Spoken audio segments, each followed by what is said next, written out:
Today, in Audiobooks for Me, we are going to listen to Tarzan and the Golden Lion by Edgar Rice Burroughs.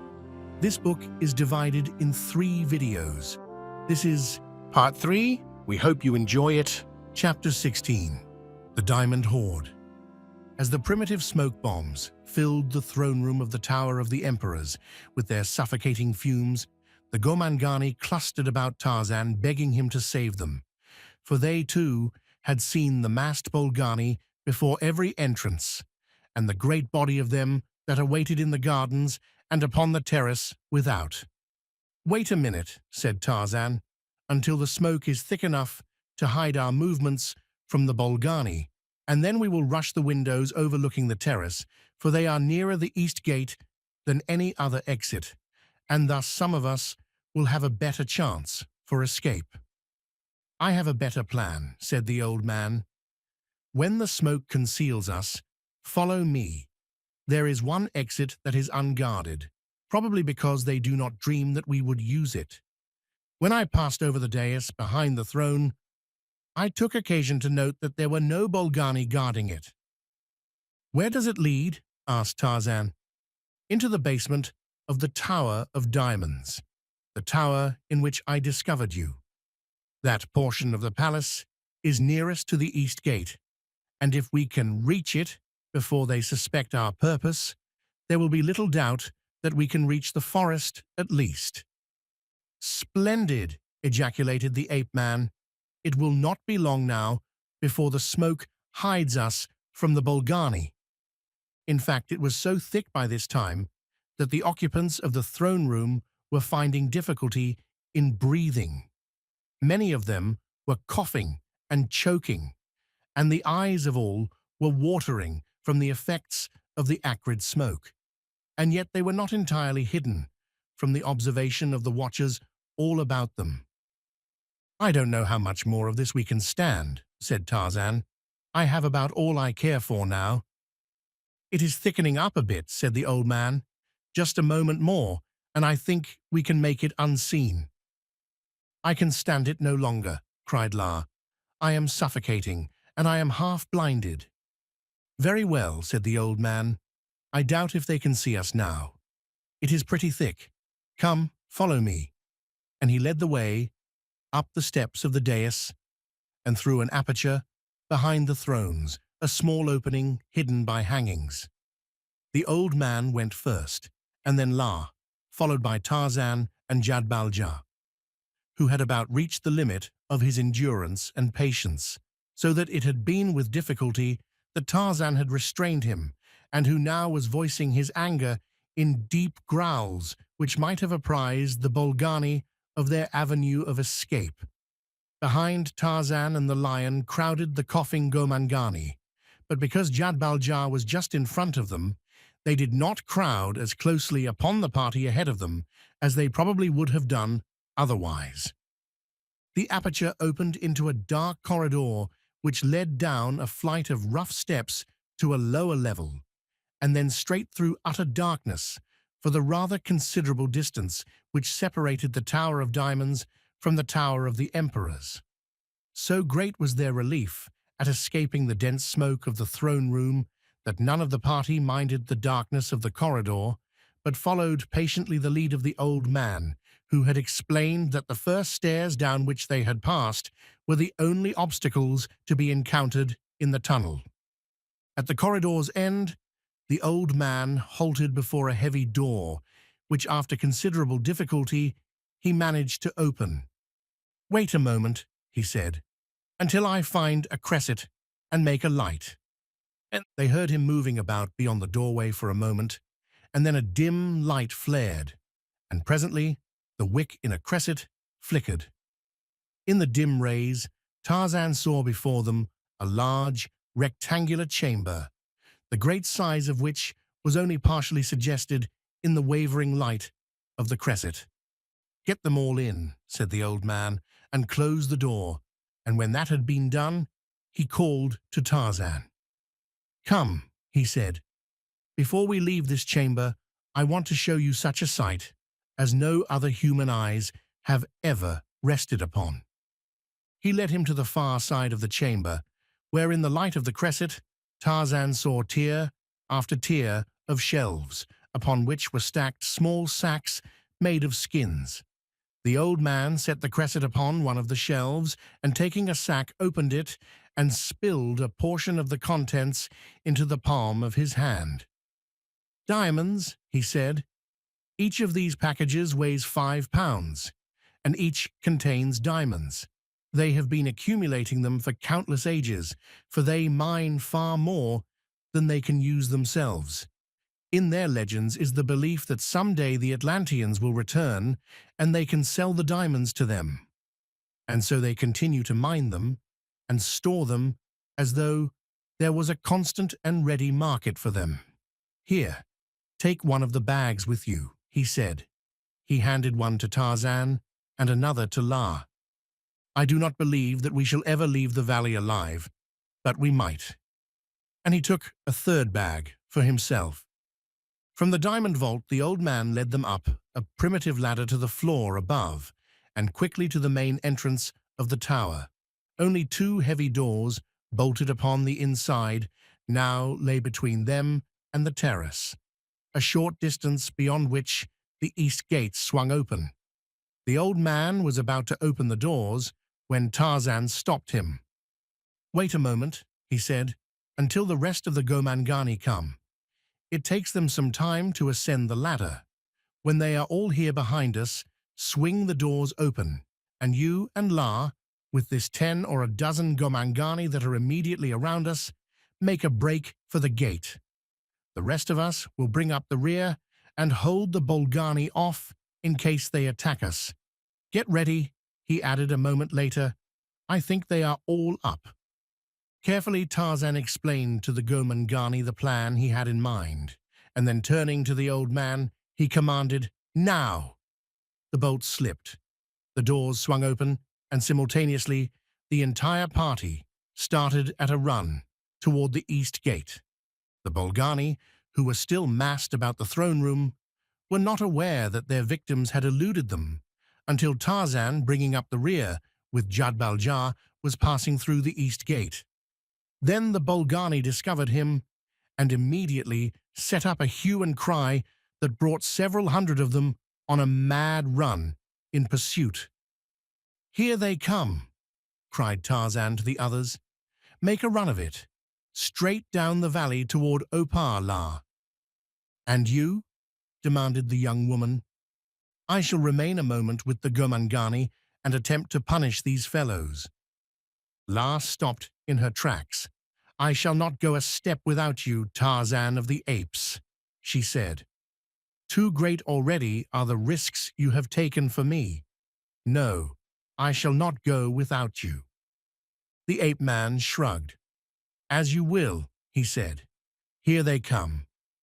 With great difficulty, he rallied a portion of the Gomangani, who once through the gate seemed imbued but with a single purpose, and that to put as much distance between the Palace of Diamonds and themselves as possible.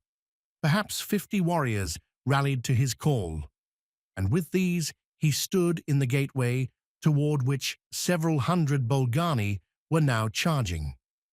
The old man came and touched Tarzan on the arm. "You had better fly," he said. "The Gomangani will break and run at the first assault." "We will gain nothing by flying," said Tarzan, "for we should only lose what we have gained with the Gomangani, and then we should have the whole valley about us like hornets." He had scarcely finished speaking when one of the Gomangani cried, "Look, look, they come," and pointed along the trail into the forest. "And just in time, too," remarked Tarzan, as he saw the first of a swarm of Gomangani pouring out of the forest toward the east gate. "Come," he cried to the advancing blacks. "The Bolgani are upon us. Come and avenge your wrongs." Then he turned, and calling to the blacks around him, leaped forward to meet the onrushing guerrilla men. Behind them, wave after wave of Gomangani rolled through the east gate of the Palace of Diamonds, carrying everything before them to break at last like surf upon the wavering wall of Bolgani that was being relentlessly hurled back against the palace walls. The shouting and the fighting and the blood worked Jad-bal-ja into such a frenzy of excitement that Tarzan with difficulty restrained him from springing upon friend and foe alike, with the result that it required so much of the ape-man's time to hold in leash his ferocious ally that he was able to take but little part in the battle. Yet he saw that it was going his way, and that but for the occurrence of some untoward event, the complete defeat of the Bolgani was assured. Nor were his deductions erroneous. So frantic were the Gomangani with the bloodlust of revenge, and so enthused by the first fruits of victory, that they went fully as mad as Jad-bal-ja himself. They neither gave nor asked quarter, and the fighting ended only when they could find no more Bolgani to slay. The fighting over, Tarzan with La and the old man returned to the throne room, from which the fumes of the smoke bombs had now disappeared. To them they summoned the headman of each village, and when they had assembled before the dais, above which stood the three whites with the great black-maned lion Jad-bal-ja, Tarzan addressed them. "Gomangani of the Valley of the Palace of Diamonds," he said, "you have this night won your freedom from the tyrannical masters that have oppressed you since far beyond the time the oldest of you may remember. For so many countless ages have you been oppressed that there has never developed among you a leader capable of ruling you wisely and justly. Therefore, you must select a ruler from another race than your own." You, cried voice after voice as the headmen clamored to make Tarzan of the Apes their king. "No," cried the ape-man, holding up his hand for silence, "but there is one here who has lived long among you, and who knows your habits and your customs, your hopes and your needs better than any other. If he will stay with you and rule you, he will, I am sure, make you a good king." And Tarzan pointed to the old man. The old man looked at Tarzan in bewilderment. "But I want to go away from here," he said. "I want to get back into the world of civilization, from which I have been buried all these years." "You do not know what you are talking about," replied the ape-man. "You have been gone very long. You will find no friends left back there from whence you came. You will find deceit and hypocrisy and greed and avarice and cruelty. You will find that no one will be interested in you and that you will be interested in no one there. I, Tarzan of the Apes, have left my jungle and gone to the cities built by men, but always I have been disgusted and been glad to return to my jungle, to the noble beasts that are honest in their loves and in their hates, to the freedom and genuineness of nature. If you return, you will be disappointed, and you will realize that you have thrown away an opportunity of accomplishing a work well worth your while. These poor creatures need you. I cannot remain to guide them out of darkness, but you may, and you may so mold them that they will be an industrious, virtuous, and kindly people, not untrained, however, in the arts of warfare.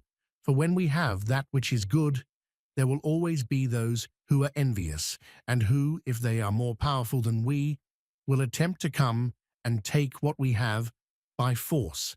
Therefore, you must train your people to protect their country and their rights, and to protect them, they must have the ability and the knowledge to fight successfully, and the weapons wherewith to wage their wars."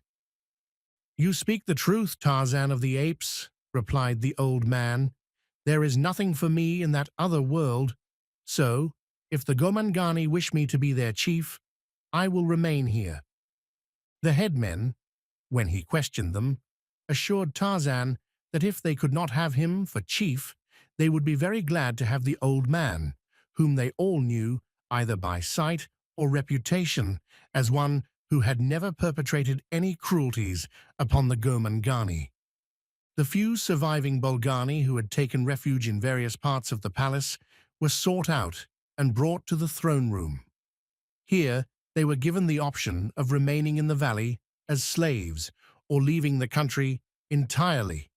The Gomangani would have fallen upon them and slain them, but that their new king would not permit. "But where shall we go if we leave the valley of the Palace of Diamonds?" asked one of the Bolgani. "Beyond the city of Opar, we know not what exists, and in Opar may we find only enemies." Tarzan sat, eyeing them quizzically and in silence. For a long time he did not speak, while several of the Gomangani headmen and others of the Bolgani made suggestions for the future of the gorilla men. Finally, the ape-man arose and nodded toward the Bolgani. "There are about 100 of you," he said. "You are powerful creatures and should be ferocious fighters. Beside me sits La, the high priestess and queen of Opar. A wicked priest, usurping her power, has driven her from her throne. But tomorrow we march upon Opar with the bravest Gomangani of the Valley of the Palace of Diamonds. And there we punish Kaj, the high priest who has proven a traitor to his queen. And La once more ascends the throne of Opar.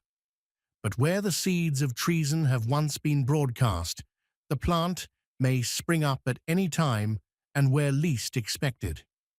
It will be long, therefore, before La of Opar may have full confidence in the loyalty of her people, a fact which offers you an opportunity and a country. Accompany us, therefore, to Opar, and fight with us to replace La upon her throne, and then, when the fighting is over, remain there as La's bodyguard to protect her, not only from enemies without, but from enemies within."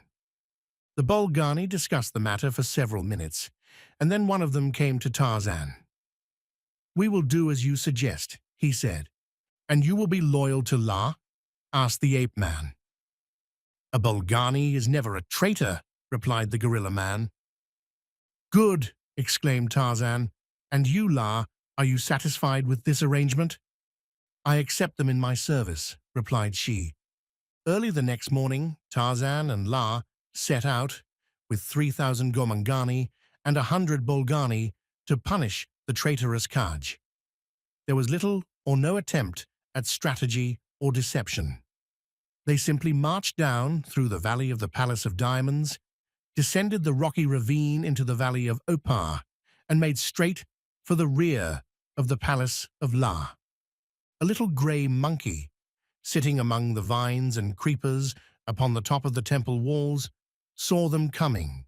He cocked his head, first upon one side and then upon the other, and became so interested and excited that for a moment he forgot to scratch his belly, an occupation he had been assiduously pursuing for some time. The closer the column approached, the more excited became Manu, the monkey, and when he realized vaguely the great numbers of the Gomangani, he was fairly beside himself. But the last straw that sent him scampering madly back to the Palace of Opar was the sight of the Bolgani, the ogres of his little world. Kaj was in the courtyard of the inner temple, where at sunrise he had performed a sacrifice to the flaming god. With Kaj were a number of the lesser priests, and Oa and her priestesses.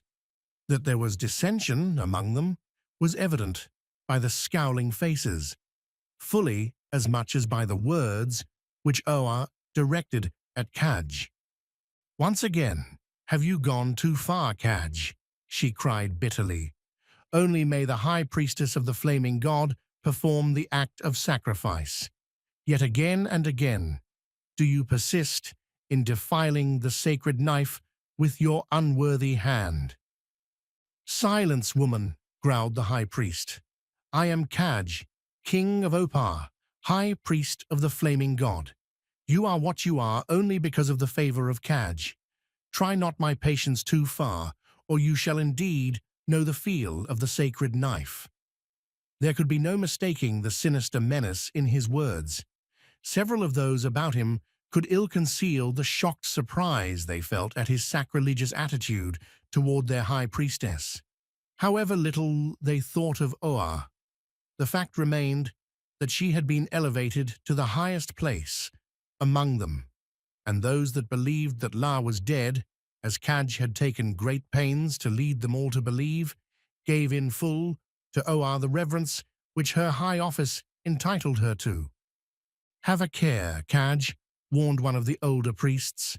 "There is a limit beyond which not even you may pass." "You dare threaten me?" cried Kaj, the maniacal fury of fanaticism gleaming in his eyes. "You dare threaten me, Kaj, the high priest of the flaming god?"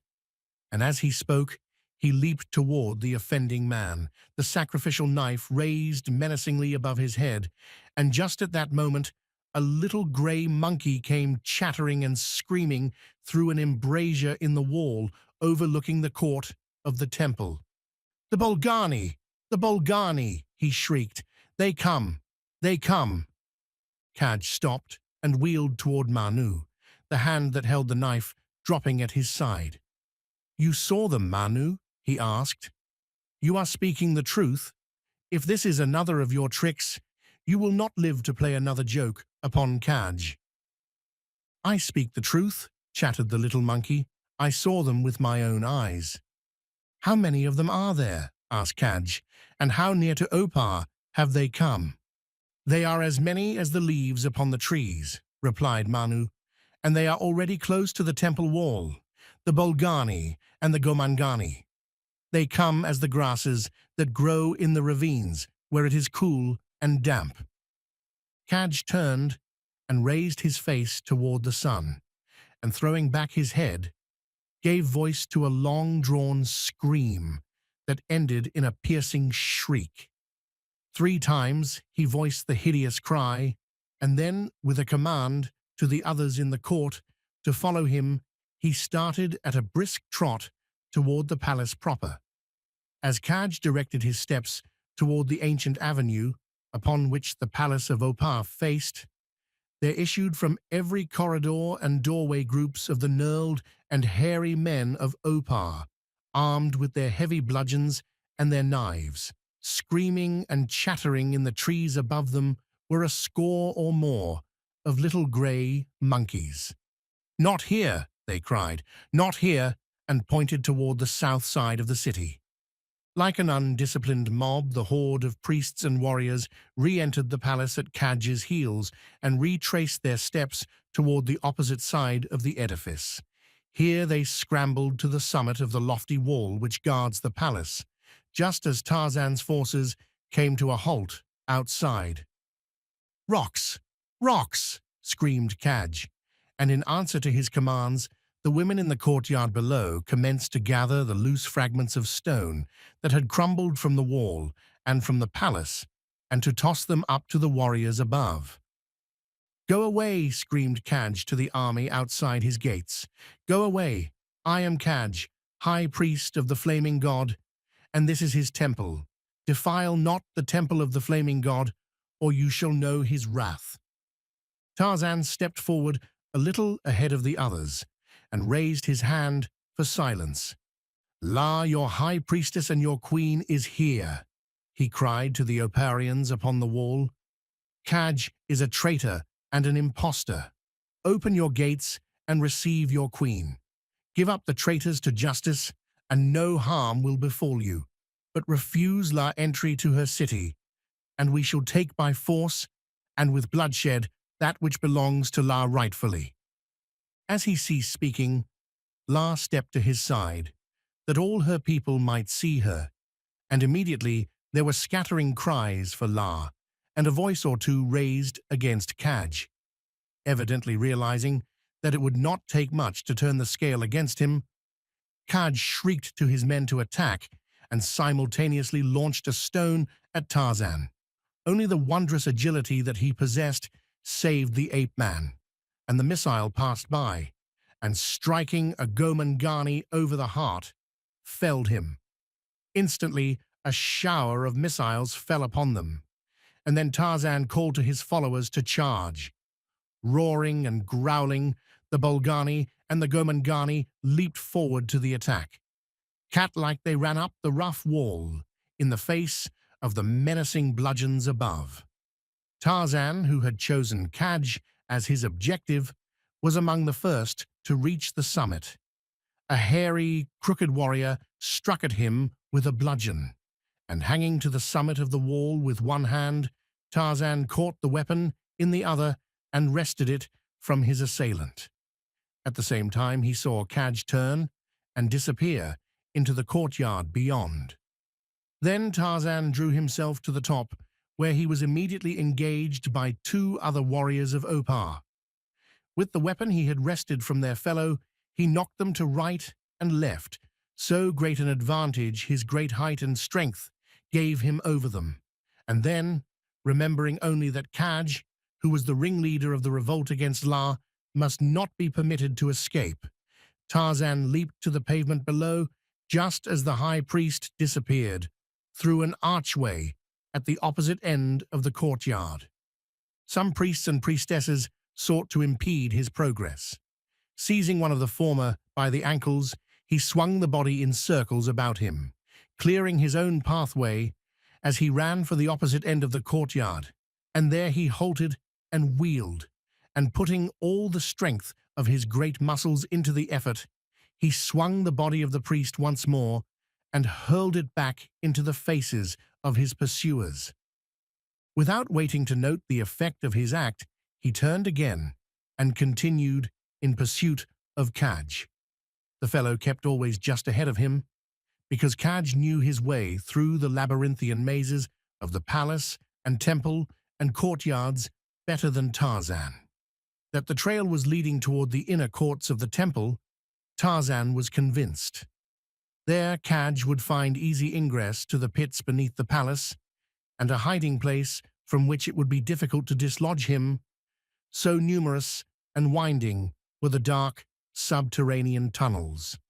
And so Tarzan put forth every effort to reach the sacrificial court, in time to prevent Kaj from gaining the comparative safety of the underground passages. But as he finally leaped through the doorway into the court, a noose, cunningly laid, closed about one of his ankles, and he was hurled heavily to the ground. Almost instantly, a number of the crooked little men of Opar leaped upon him, where he lay, half-stunned by the fall, and before he had fully regained his faculties, they had trussed him securely.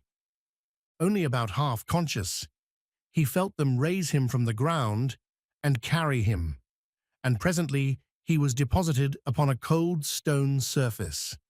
Then it was that full consciousness returned to him, and he realized that he lay outstretched once more upon the sacrificial altar of the inner court of the Temple of the Flaming God. And above him stood Kaj, the high priest, his cruel face contorted in a grimace of hate and the anticipation of revenge long deferred. "At last," gloated the creature of hate, "this time, Tarzan of the apes, you shall know the fury not of the flaming god, but of Kaj, the man, nor shall there be any wait nor any interference." He swung the sacrificial knife high above his head. Beyond the point of the knife, Tarzan of the apes saw the summit of the courtyard wall, and just surmounting it, the head and shoulders of a mighty, black-maned lion. "Jad-bal-ja," he cried. "Kill, kill." Kaj hesitated, his knife poised on high. He saw the direction of the ape-man's eyes, and followed them, and in that instant the golden lion leaped to the pavement, and with two mighty bounds was upon the high priest of Opar. The knife clattered to the floor, and the great jaws closed upon the horrid face. The lesser priests who had seized Tarzan, and who had remained to witness his death at the hands of Kaj, had fled screaming from the court the instant that the golden lion had leaped upon their master. And now Tarzan and Jad-bal-ja and the corpse of Kaj were the sole occupants of the sacrificial courtyard of the temple. "Come, Jad-bal-ja," commanded Tarzan. "Let no one harm Tarzan of the Apes." An hour later, the victorious forces of La were overrunning the ancient palace and temples of Opar. The priests and warriors who had not been killed had quickly surrendered and acknowledged La as their queen and high priestess. And now, at La's command, the city was being searched for Tarzan and Kaj. It was thus that La herself, leading a searching party, entered the sacrificial courtyard. The sight that met her eyes brought her to a sudden halt, for there, bound upon the altar, lay Tarzan of the Apes, and standing above him, his snarling face and gleaming eyes glaring directly at her, was Jad-bal-ja, the golden lion. "Tarzan!" shrieked La, taking a step toward the altar. "Kaj has had his way at last. God of my fathers, have pity on me. Tarzan is dead." "No," cried the ape-man, "far from dead. Come and release me. I am only bound, but had it not been for Jad-bal-ja, I had been dead beneath your sacrificial knife." "Thank God!" cried La, and started to approach the altar, but paused before the menacing attitude of the growling lion. "Down!" cried Tarzan. "Let her approach."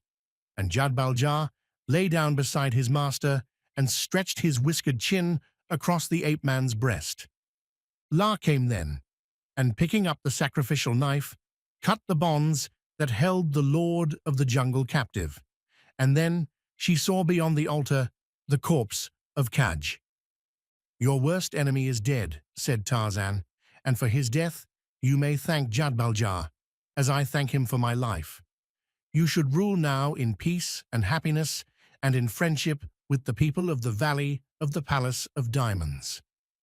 That night, Tarzan and the Bolgani and the headmen of the Gomangani and the priests and priestesses of Opar sat in the great banquet hall of the Palace of Opar as the guests of La, the queen, and ate from the golden platters of the ancient Atlanteans, platters that had been fashioned on a continent that exists today only in the legends of antiquity.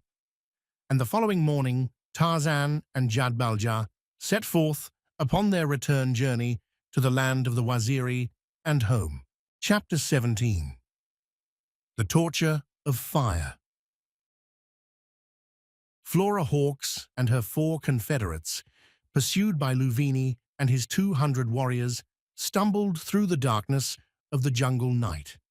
They had no objective, for, guided entirely as they had been by the blacks, they knew not where they were and were completely lost.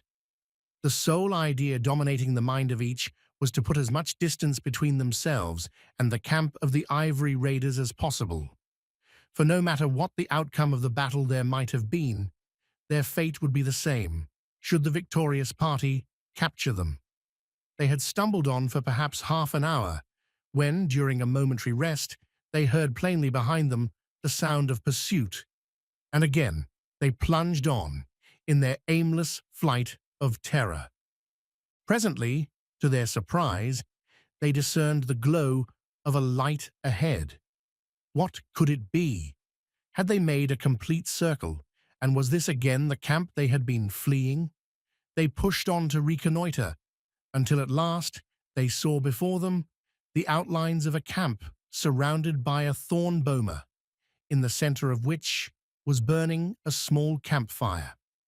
About the fire were congregated 100 black warriors, and as the fugitives crept closer, they saw among the blacks a figure standing out clearly in the light of the campfire, a white woman, and behind them rose louder and louder the sound of pursuit. From the gestures and gesticulations of the blacks around the campfire, it was evident that they were discussing the sounds of the battle they had recently heard in the direction of the raiders' camp, for they often pointed in that direction, and now the woman raised her hand for silence, and they all listened, and it was evident that they too heard the coming of the warriors who were pursuing Flora Hawks and her confederates. "There is a white woman there," said Flora to the others. "We do not know who she is, but she is our only hope. For those who are pursuing us will overtake us quickly. Perhaps this woman will protect us. Come, I am going to find out." And without waiting for an answer, she walked boldly toward the boma. They had come but a short distance when the keen eyes of the Waziri discovered them, and instantly the boma wall was ringed with bristling spears. "Stop!" cried one of the warriors. "We are the Waziri of Tarzan. Who are you?" "I am an Englishwoman," called Flora in reply. "I and my companions are lost in the jungle. We have been betrayed by our safari. Our headman is pursuing us now with warriors. There are but 5 of us, and we ask your protection." "Let them come," said Jane to the Waziri.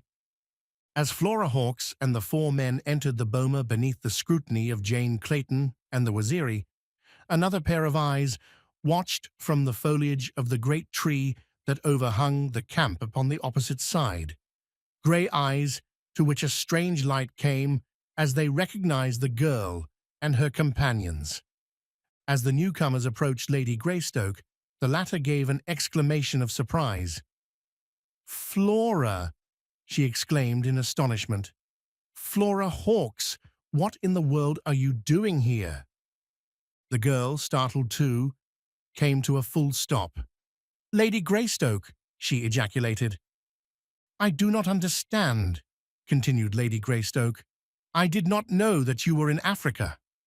For a moment the glib Flora was overcome by consternation, but presently her native wit came to her assistance. "I am here with Mr. Bloober and his friends," she said, "who came to make scientific researches and brought me along because I had been to Africa with you and Lord Greystoke and knew something of the manners and customs of the country, and now our boys have turned against us, and unless you can help us, we are lost." "Are they West Coast boys?" asked Jane. "Yes," replied Flora. "I think my Waziri can handle them. How many of them are there?" "About 200, said Krasky. Lady Greystoke shook her head. "The odds are pretty heavy," she commented, and then she called to Ursula, who was in charge. "There are 200 West Coast boys coming after these people," she said. "We shall have to fight to defend them." "We are Waziri," replied Ursula simply. And a moment later, the van of Luvini's forces broke into view at the outer rim of the campfire's reach. At sight of the glistening warriors ready to receive them, the West Coast boys halted. Luvini, taking in the inferior numbers of the enemy at a glance, stepped forward a few paces ahead of his men and commenced to shout taunts and insults, demanding the return of the whites to him. He accompanied his words with fantastic and grotesque steps, at the same time waving his rifle and shaking his fist. Presently, his followers took up the refrain, until the whole band of 200 was shrieking and yelling and threatening. The while, they leaped up and down as they worked themselves into a frenzy of excitement that would impart to them the courage necessary for the initiating of a charge. The Waziri, behind the boma wall, schooled and disciplined by Tarzan of the Apes, had long since discarded the fantastic overture to battle so dear to the hearts of other warlike tribes and instead stood stolid and grim, awaiting the coming of the foe. "They have a number of rifles," commented Lady Greystoke. "That looks rather bad for us." "There are not over half a dozen who can hit anything with their rifles," said Krasky. "You men are all armed. Take your places among my Waziri. Warn your men to go away and leave us alone. Do not fire until they attack. But at the first overt act, commence firing, and keep it up. There is nothing that so discourages a West Coast black as the rifle fire of white men. Flora and I will remain at the back of the camp, near that large tree." She spoke authoritatively, as one who is accustomed to command and knows whereof she speaks.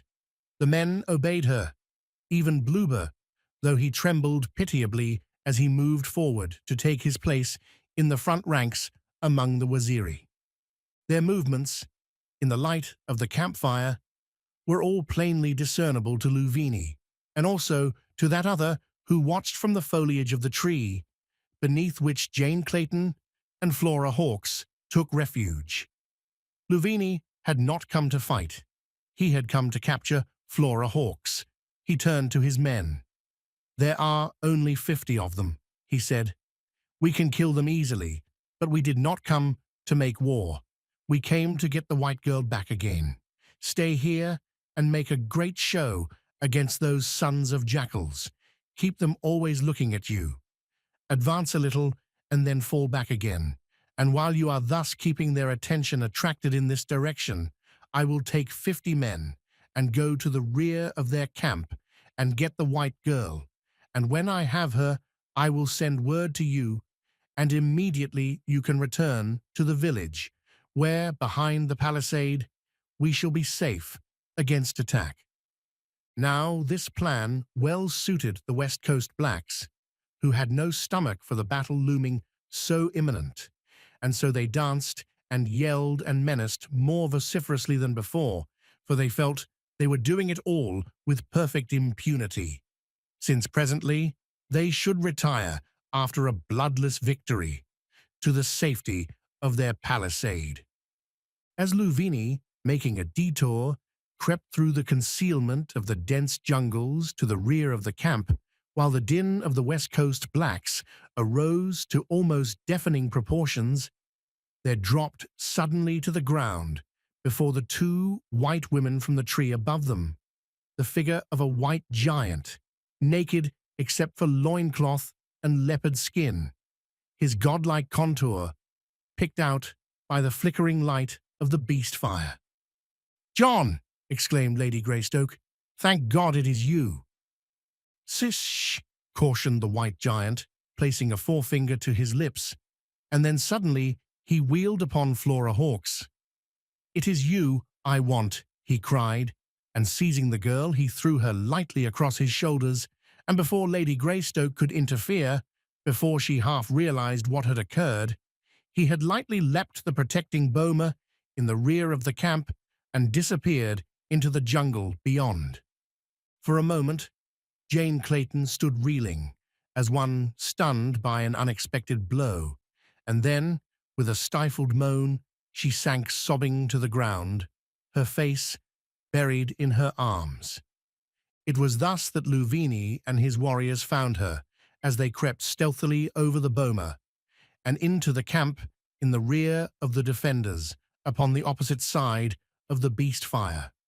They had come for a white woman, and they had found one, and roughly dragging her to her feet, smothering her cries with rough and filthy palms, they bore her out into the jungle toward the palisaded village of the Ivory Raiders. 10 minutes later, the white men and the Waziri saw the West Coast blacks retire slowly into the jungle, still yelling and threatening, as though bent on the total annihilation of their enemies. The battle was over without a shot fired or a spear hurled. "Blime," said Throck, "what was all the bloomin' fuss about anyhow?" "Hi, thought they was going to heat us up, and the blighters never done nothing but yell, and here we are, and that's that." The Jew swelled out his chest. "It takes more as a bunch of niggers to bluff Adolf Bluber," he said pompously. Krasky looked after the departing blacks, and then, scratching his head, turned back toward the campfire. "I can't understand it," he said, and then suddenly, "Where are Flora and Lady Greystoke?" It was then that they discovered that the two women were missing. The Waziri were frantic. They called the name of their mistress aloud, but there was no reply. "Come," cried Ursula, "we, the Waziri, shall fight after all." And running to the boma, he leaped it, and followed by his 50 blacks, set out in pursuit of the West Coast boys. It was but a moment or two before they overtook them, and that which ensued resembled more a rout than a battle. Fleeing in terror toward their palisade with the Waziri at their heels, the West Coast blacks threw away their rifles that they might run the faster. But Luvini and his party had had sufficient start so that they were able to reach the village and gain the safety of the palisade before pursued and pursuers reached it. Once inside the gate, the defenders made a stand, for they realized that if the Waziri entered, they should all be massacred, and so they fought as a cornered rat will fight, with the result that they managed to hold off the attackers until they could close and bar the gate. Built as it had been as a defense against far greater numbers, the village was easy to defend, for there were less than 50 Waziri now and nearly 200 fighting men within the village to defend it against them.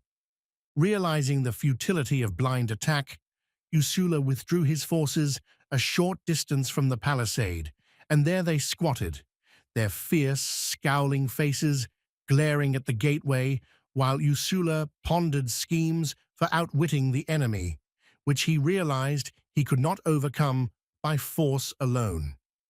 "It is only Lady Greystoke that we want," he said. "Vengeance can wait until another day." "But we do not even know that she is within the village," reminded one of his men. "Where else could she be, then?" asked Usula. "It is true that you may be right. She may not be within the village, but that I intend to find out. I have a plan. See, the wind is from the opposite side of the village. 10 of you will accompany me. The others will advance again before the gate and make much noise and pretend that you are about to attack. After a while, the gate will open and they will come out. That I promise you. I will try to be here before that happens, but if I am not, divide into 2 parties and stand upon either side of the gateway and let the West Coast blacks escape. We do not care for them. Watch only for Lady Greystoke, and when you see her, take her away from those who guard her. Do you understand?" His companions nodded. "Then come," he said, and selecting 10 men, disappeared into the jungle. Luvini had carried Jane Clayton to a hut not far from the gateway to the village. Here he had bound her securely and tied her to a stake, still believing that she was Flora Hawkes, and then he had left her to hurry back toward the gate that he might take command of his forces in defense of the village.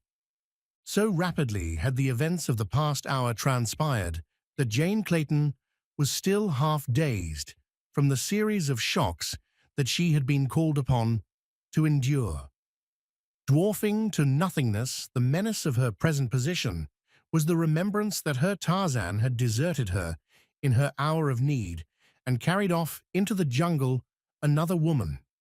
Not even the remembrance of what Usula had told her concerning the accident that Tarzan had sustained and which had supposedly again affected his memory could reconcile her to the brutality of his desertion, and now she lay face down in the filth of the Arab hut, sobbing as she had not for many years. As she lay there torn by grief, Usula and his 10 crept stealthily and silently around the outside of the palisade to the rear of the village. Here they found great quantities of dead brush left from the clearing which the Arabs had made when constructing their village. This they brought and piled along the palisade close against it, until nearly 3/4 of the palisade upon that side of the village was banked high with it. Finding that it was difficult to prosecute their work in silence, Usula dispatched one of his men to the main body upon the opposite side of the village, with instructions that they were to keep up a continuous din of shouting to drown the sound of the operations of their fellows. The plan worked to perfection, yet even though it permitted Usula and his companions to labor with redoubled efforts, it was more than an hour before the brush pile was disposed to his satisfaction. Luvini, from an aperture in the palisade, watched the main body of the Waziri, who were now revealed by the rising of the moon, and finally he came to the conclusion that they did not intend to attack that night, and therefore he might relax his watchfulness and utilize the time in another and more agreeable manner, instructing the bulk of his warriors to remain near the gate and ever upon the alert, with orders that he be summoned the moment that the Waziri showed any change in attitude. Louvini repaired to the hut in which he had left Lady Greystoke. The black was a huge fellow, with low, receding forehead and prognathous jaw, a type of the lowest form of African Negro. As he entered the hut with a lighted torch which he stuck in the floor, his bloodshot eyes gazed greedily at the still form of the woman lying prone before him. He licked his thick lips and, coming closer, reached out and touched her. Jane Clayton looked up and, recoiling in revulsion, shrank away. At sight of the woman's face, the black looked his surprise. "Who are you?" he demanded, in the pidgin English of the coast. "I am Lady Greystoke, wife of Tarzan of the Apes," replied Jane Clayton. "If you are wise, you will release me at once." Surprise and terror showed in the eyes of Louvini, and another emotion as well, but which would dominate the muddy brain. It was difficult, then, to tell. For a long time he sat gazing at her, and slowly the greedy, gloating expression upon his face dominated and expunged the fear that had at first been written there, and in the change Jane Clayton read her doom. With fumbling fingers, Louvini untied the knots of the bonds that held Jane Clayton's wrists and ankles. She felt his hot breath upon her and saw his bloodshot eyes and the red tongue that momentarily licked the thick lips. The instant that she felt the last thong with which she was tied fall away, she leaped to her feet and sprang for the entrance to the hut. But a great hand reached forth and seized her, and as Louvini dragged her back toward him, she wheeled like a mad tigress and struck repeatedly at his grinning, ugly face. By brute force, ruthless and indomitable, he beat down her weak resistance and slowly and surely dragged her closer to him. Oblivious to aught else, deaf to the cries of the Waziri before the gate and to the sudden new commotion that arose in the village, the two struggled on, the woman from the first foredoomed to defeat. Against the rear palisade, Ursula had already put burning torches to his brush pile at half a dozen different places. The flames, fanned by a gentle jungle breeze, had leaped almost immediately into a roaring conflagration, before which the dry wood of the palisade crumbled in a shower of ruddy sparks, which the wind carried to the thatched roofs of the huts beyond, until in an incredibly short period of time the village was a roaring inferno of flames. And even as Ursula had predicted, the gate swung open, and the West Coast blacks swarmed forth in terror toward the jungle. Upon either side of the gateway the Waziri stood, looking for their mistress, but though they waited and watched in silence until no more came from the gateway of the village, and until the interior of the palisade was a seething hell of fire, they saw nothing of her. Long after they were convinced that no human being could remain alive in the village, they still waited and hoped. But at last Ursula gave up the useless vigil. "She was never there," he said, "and now we must pursue the blacks and capture some of them, from whom we may learn the whereabouts of Lady Greystoke." It was daylight before they came upon a small band of stragglers who were in camp a few miles toward the west. These they quickly surrounded, winning their immediate surrender by promises of immunity in the event that they would answer truthfully the questions that Ursula should propound. "Where is Louvini?" demanded Ursula, who had learned the name of the leader of the West Coast boys from the Europeans the evening before. "We do not know. We have not seen him since we left the village," replied one of the blacks. "We were some of the slaves of the Arabs, and when we escaped the palisade last night, we ran away from the others. for we thought that we should be safer alone than with Luvini, who is even crueler than the Arabs." "Did you see the white women that he brought to the camp last night?" demanded Ursula. "He brought but one white woman," replied the other. "What did he do with her? Where is she now?" asked Ursula. "I do not know. When he brought her, he bound her hand and foot and put her in the hut, which he occupied near the village gate. We have not seen her since." Ursula turned and looked at his companions. A great fear was in his eyes, a fear that was reflected in the countenances of the others.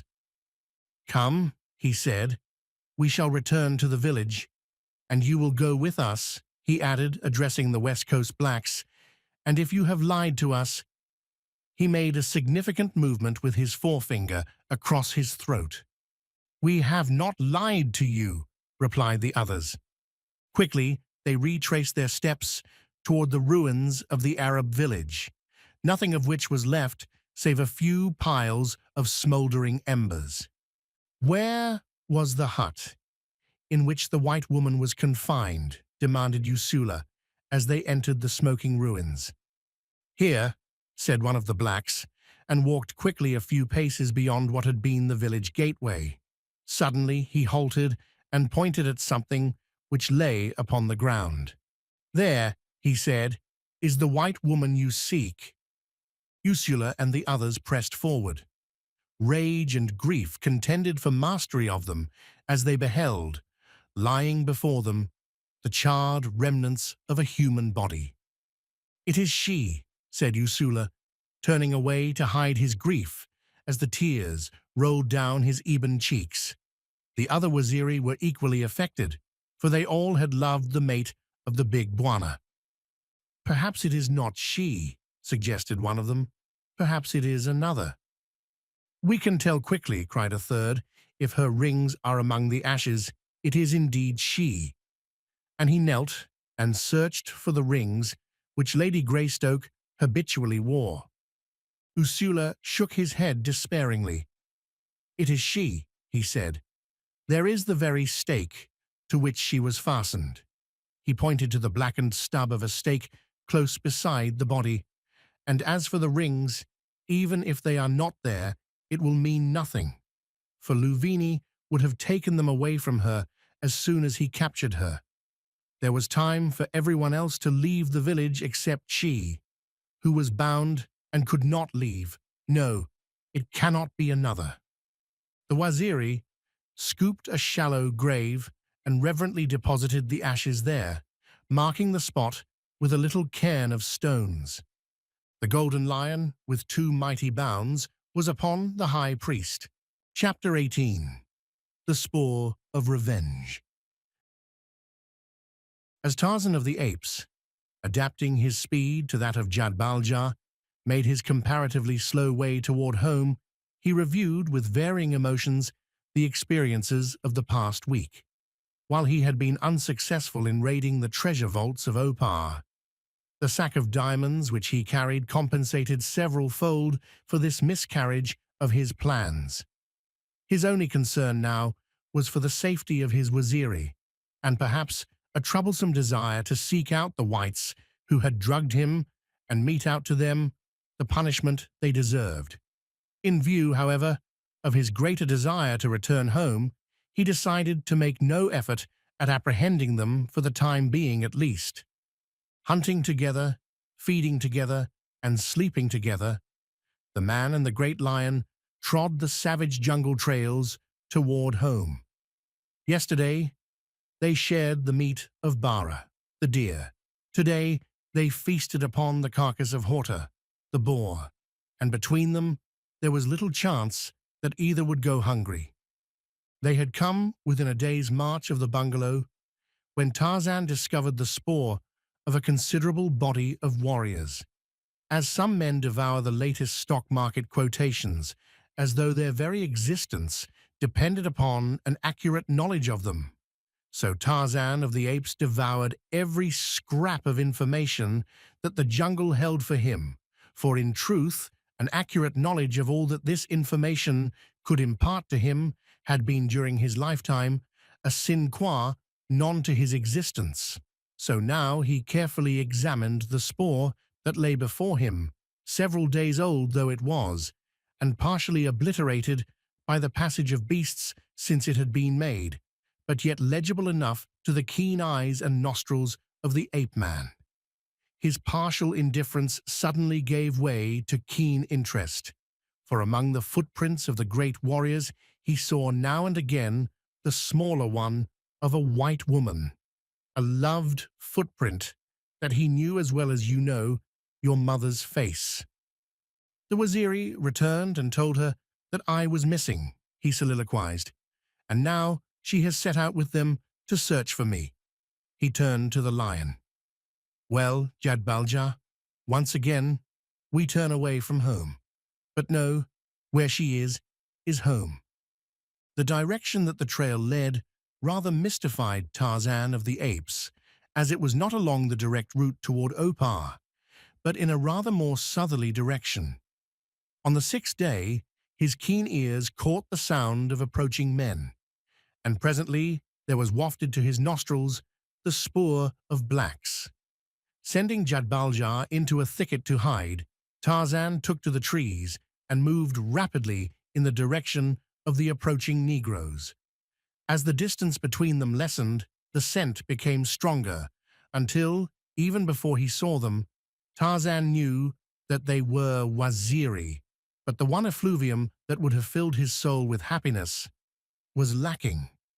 It was a surprised Usula who, at the head of the sad and dejected Waziri, came at the turning of the trail, suddenly face to face with his master. "Tarzan of the apes," cried Usula, "is it indeed you?" "It is none other," replied the ape-man, "but where is Lady Greystoke?" "Ah, master, how can we tell you?" cried Usula. "You do not mean," cried Tarzan. "It cannot be. Nothing could happen to her while she was guarded by my Waziri." The warriors hung their heads in shame and sorrow. "We offer our lives for hers," said Usula simply.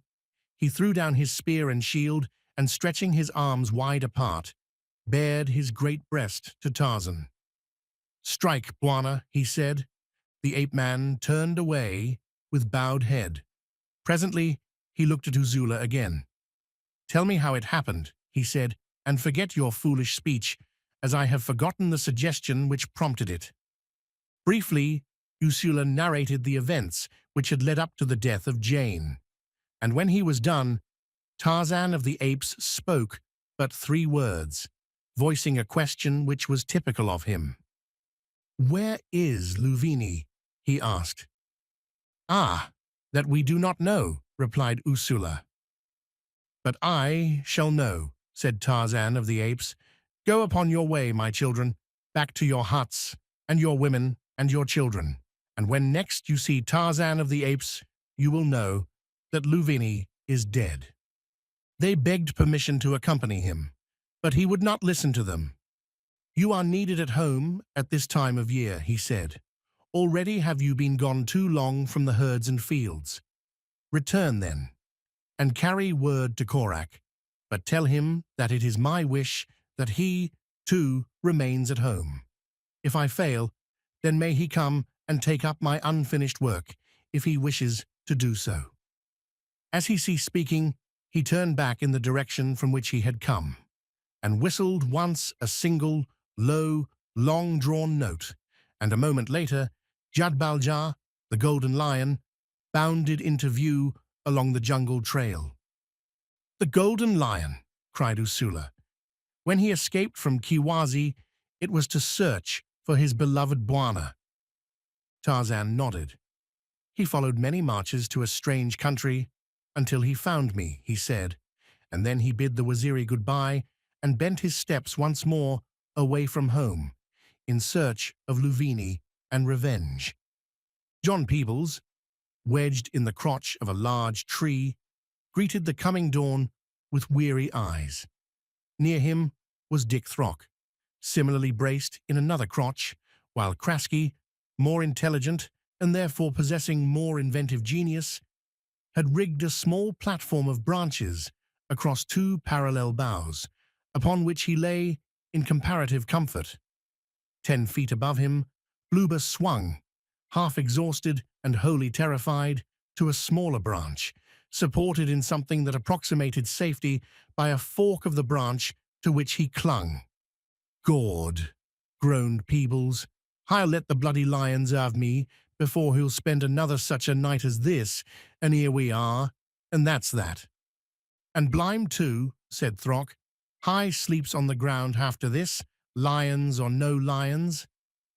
"If the combined intelligence of the three of you was equal to that of a walrus," remarked Krasky, "we might have slept in comparative safety and comfort last night on the ground." "Hey there, Bloober. Mr. Krasky is spiking to you," called Peebles, in fine sarcasm, accenting the mister. "Oi, I don't care what nobody says," moaned Bloober.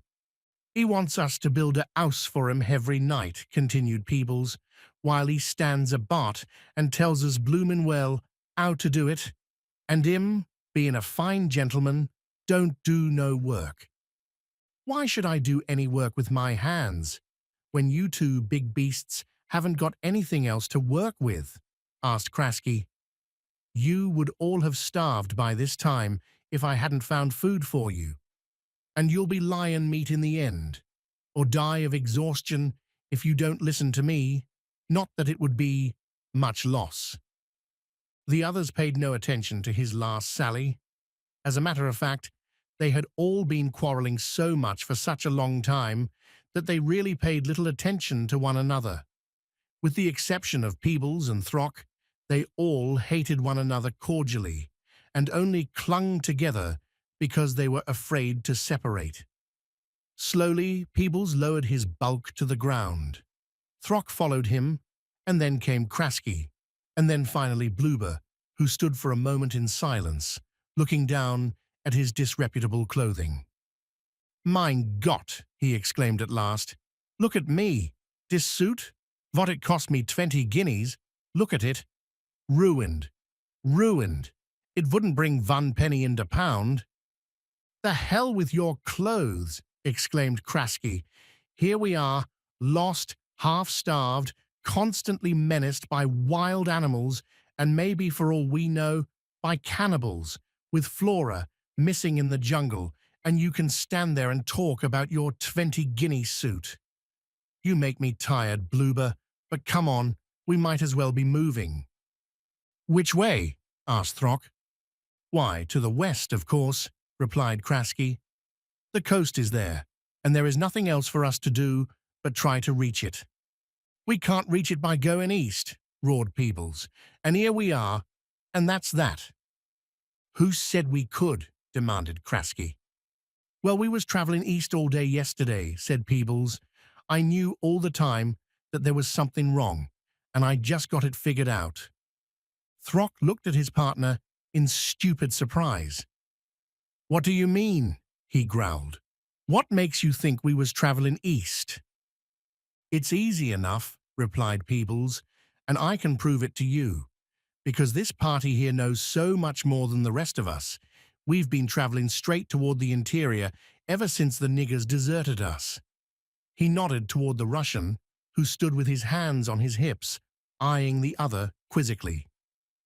"If you think I'm taking you in the wrong direction, Peebles," said Krasky, "you just turn around and go the other way. But I'm going to keep on the way we've been going, which is the right way." "It ain't the right way," retorted Peebles, "and I'll show you. Listen here. When you travel west, the sun is at your left side, isn't it? That is, all during the middle of the day. Well, ever since we've been traveling without the niggers, the sun has been on our right. I thought all the time there was something wrong, but I could never figure it out until just now. It's plain as the face on your nose. We've been traveling due east right along." "Blime," cried Throck, "that we have due east, and this blighter thinks as how he knows it all." "Oi," groaned Bloober, "and forgot to valk it all back again yet? Once more?" Krasky laughed and turned away to resume the march in the direction he had chosen. "You fellows go on your own way if you want to," he said, And while you're traveling, just ponder the fact that you're south of the equator and that therefore the sun is always in the north, which, however, doesn't change its old-fashioned habit of setting in the west. Bluber was the first to grasp the truth of Kraski's statement. "Come on, boys," he said. "Calvas, right?" And he turned and followed the Russian. Peebles stood scratching his head, entirely baffled by the puzzling problem, which Throck also was pondering deeply. Presently, the latter turned after Bluber and Kraski. "Come on, John," he said to Peebles. "I don't understand it, but I guess they're right. They are heading right toward where the sun set last night, and that sure must be west." His theory tottering, Peebles followed Throck, though he remained unconvinced. The four men, hungry and footsore, had dragged their weary way along the jungle trail toward the west for several hours in vain search for game. Unschooled in jungle craft, they blundered on. There might have been on every hand fierce carnivore or savage warriors, but so dull are the perceptive faculties of civilized man. The most blatant foe might have stalked them unperceived. And so it was that shortly after noon, as they were crossing a small clearing, the zip of an arrow that barely missed Bluber's head brought them to a sudden, terrified halt. With a shrill scream of terror, the Jew crumpled to the ground. Kraski threw his rifle to his shoulder and fired. "There," he cried, "behind those bushes." And then another arrow from another direction pierced his forearm. Peebles and Throck, beefy and cumbersome, got into action with less celerity than the Russian, but like him, they showed no indication of fear. "Down!" cried Kraski, suiting the action to the word. "Lie down and let them have it." Scarcely had the three men dropped among the long grass when a score of pygmy hunters came into the open, and a volley of arrows whizzed above the prone men, while from a nearby tree 2 steel-grey eyes looked down upon the ambush. Bluber lay upon his belly with his face buried in his arms, his useless rifle lying at his side, but Kraski, Peebles, and Throck, fighting for their lives, pumped lead into the band of yelling pygmies. Kraski and Peebles each dropped a native with his rifle, and then the foe withdrew into the concealing safety of the surrounding jungle. For a moment, there was a cessation of hostilities. Utter silence reigned, and then a voice broke the quiet from the verdure of a nearby forest giant. "Do not fire until I tell you to," it said, in English, "and I will save you." Bluber raised his head. Come quick, he cried. "We will not shoot. Save me, and I give you £5. From the tree from which the voice had issued, there came a single, low, long-drawn, whistled note, and then silence for a time. The pygmies, momentarily surprised by the mysterious voice emanating from the foliage of a tree, ceased their activities, but presently, hearing nothing to arouse their fear, they emerged from the cover of the bushes and launched another volley of arrows toward the four men lying among the grasses in the clearing. Simultaneously, the figure of a giant white lapped from the lower branches of a patriarch of the jungle as a great black-maned lion sprang from the thicket below. "Oi!" shrieked Bluber, and again buried his face in his arms. For an instant, the pygmies stood terrified, and then their leader cried, "It is Tarzan," and turned and fled into the jungle. "Yes, it is Tarzan, Tarzan of the apes," cried Lord Greystoke. "It is Tarzan and the Golden Lion." But he spoke in the dialect of the pygmies, and the whites understood no word of what he said. Then he turned to them. "The Gomangani have gone," he said. "Get up." The four men crawled to their feet. "Who are you, and what are you doing here?" demanded Tarzan of the apes. but I do not need to ask who you are. You are the men who drugged me and left me helpless in your camp, a prey to the first passing lion or savage native." Bluber stumbled forward, rubbing his palms together and cringing and smiling. "Oi, oi, Mr. Tarzan, we did not know you. Never would we did vet we done. Had we known it was Tarzan of the Apes. Save me. £10, £20, anything. Name your own price. Save me, and it is yours." Tarzan ignored the Jew and turned toward the others. "I am looking for one of your men," he said. "A black named Luvini. He killed my wife. Where is he?" "We know nothing of that," said Krasky. "Luvini betrayed us and deserted us. Your wife and another white woman were in our camp at the time. None of us knows what became of them. They were behind us when we took our post to defend the camp from our men and the slaves of the Arabs. Your Waziri were there. After the enemy had withdrawn, we found that the two women had disappeared. We do not know what became of them. We are looking for them now." "My Waziri told me as much," said Tarzan. "But have you seen aught of Luvini since?" "No, we have not," replied Krasky. "What are you doing here?" demanded Tarzan. "We came with Mr. Bluebear on a scientific expedition," replied the Russian. "We have had a great deal of trouble. Our headmen, askari, and porters have mutinied and deserted. We are absolutely alone and helpless." "Oi! Oi!" cried Bluebear. "Save us! Save us! But keep dot lion away. He makes me nervous." "He will not hurt you unless I tell him to," said Tarzan. "Then please don't tell him to," cried Bluebear. "Where do you want to go?" asked Tarzan. "We are trying to get back to the coast," replied Krasky, "and from there to London."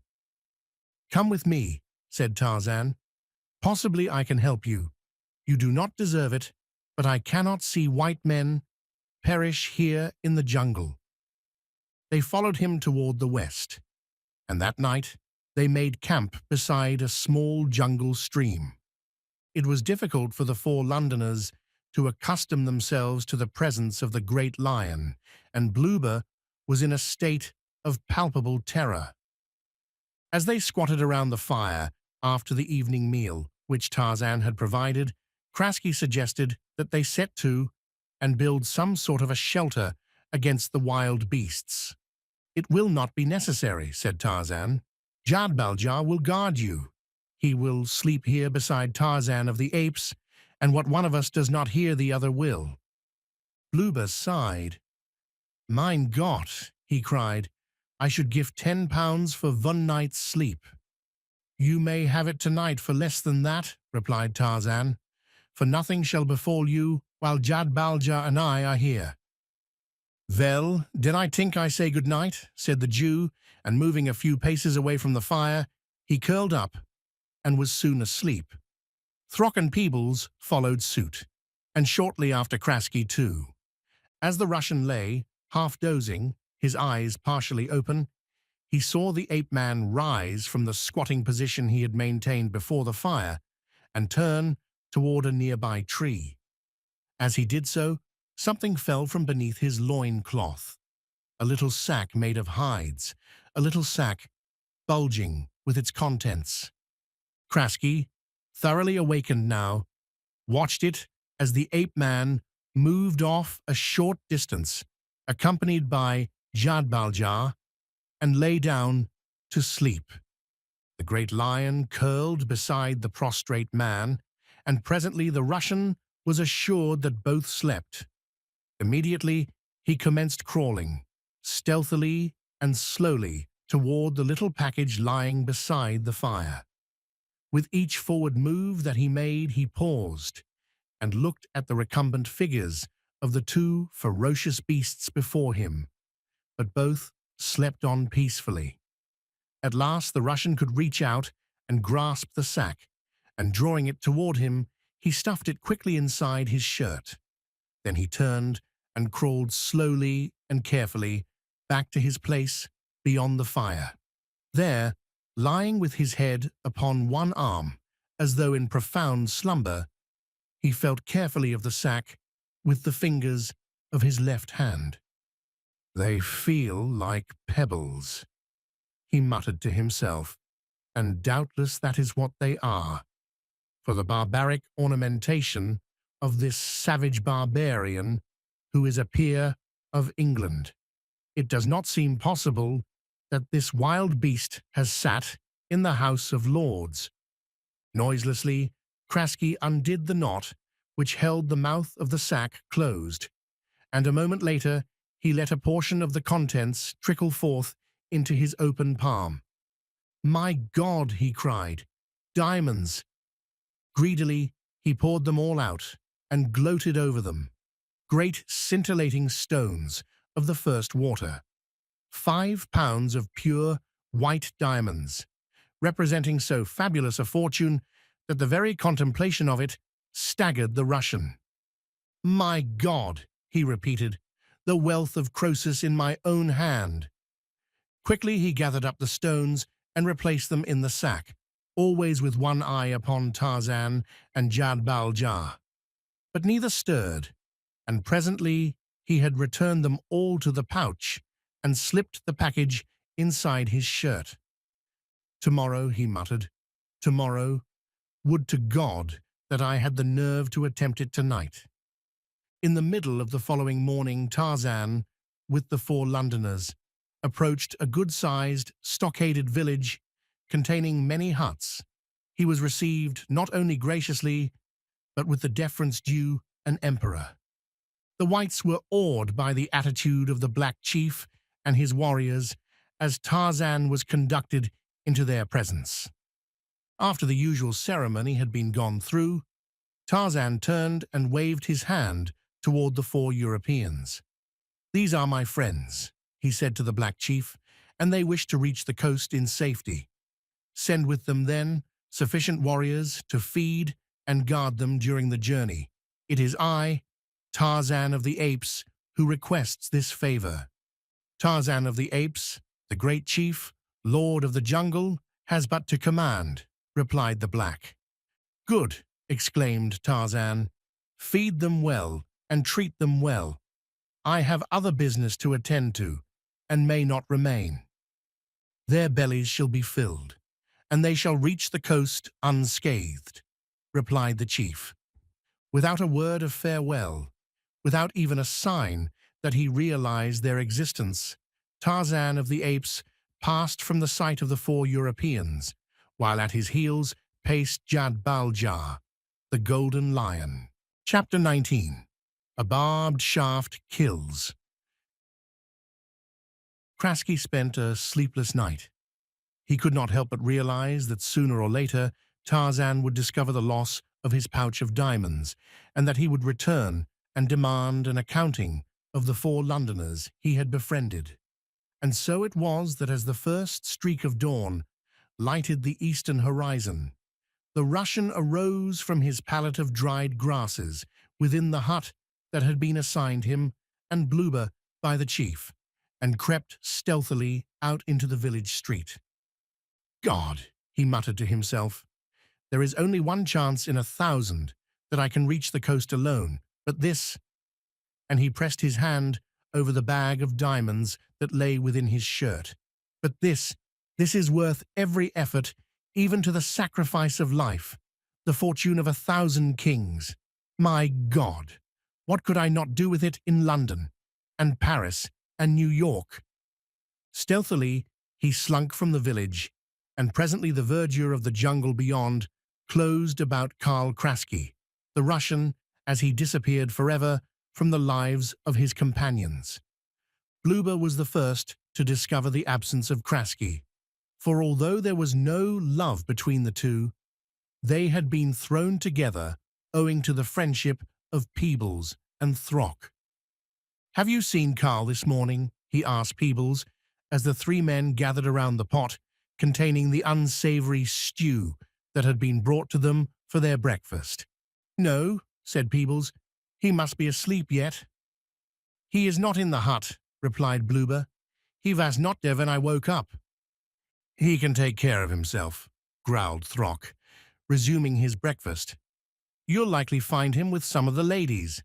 And he grinned in appreciation of his little joke on Krasky's well-known weakness.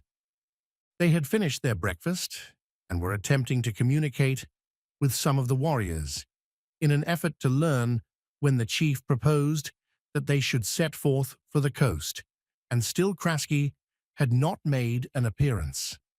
By this time, Bluber was considerably concerned, not at all for Krasky's safety, but for his own, since, if something could happen to Krasky in this friendly village in the still watches of the night, a similar fate might overtake him.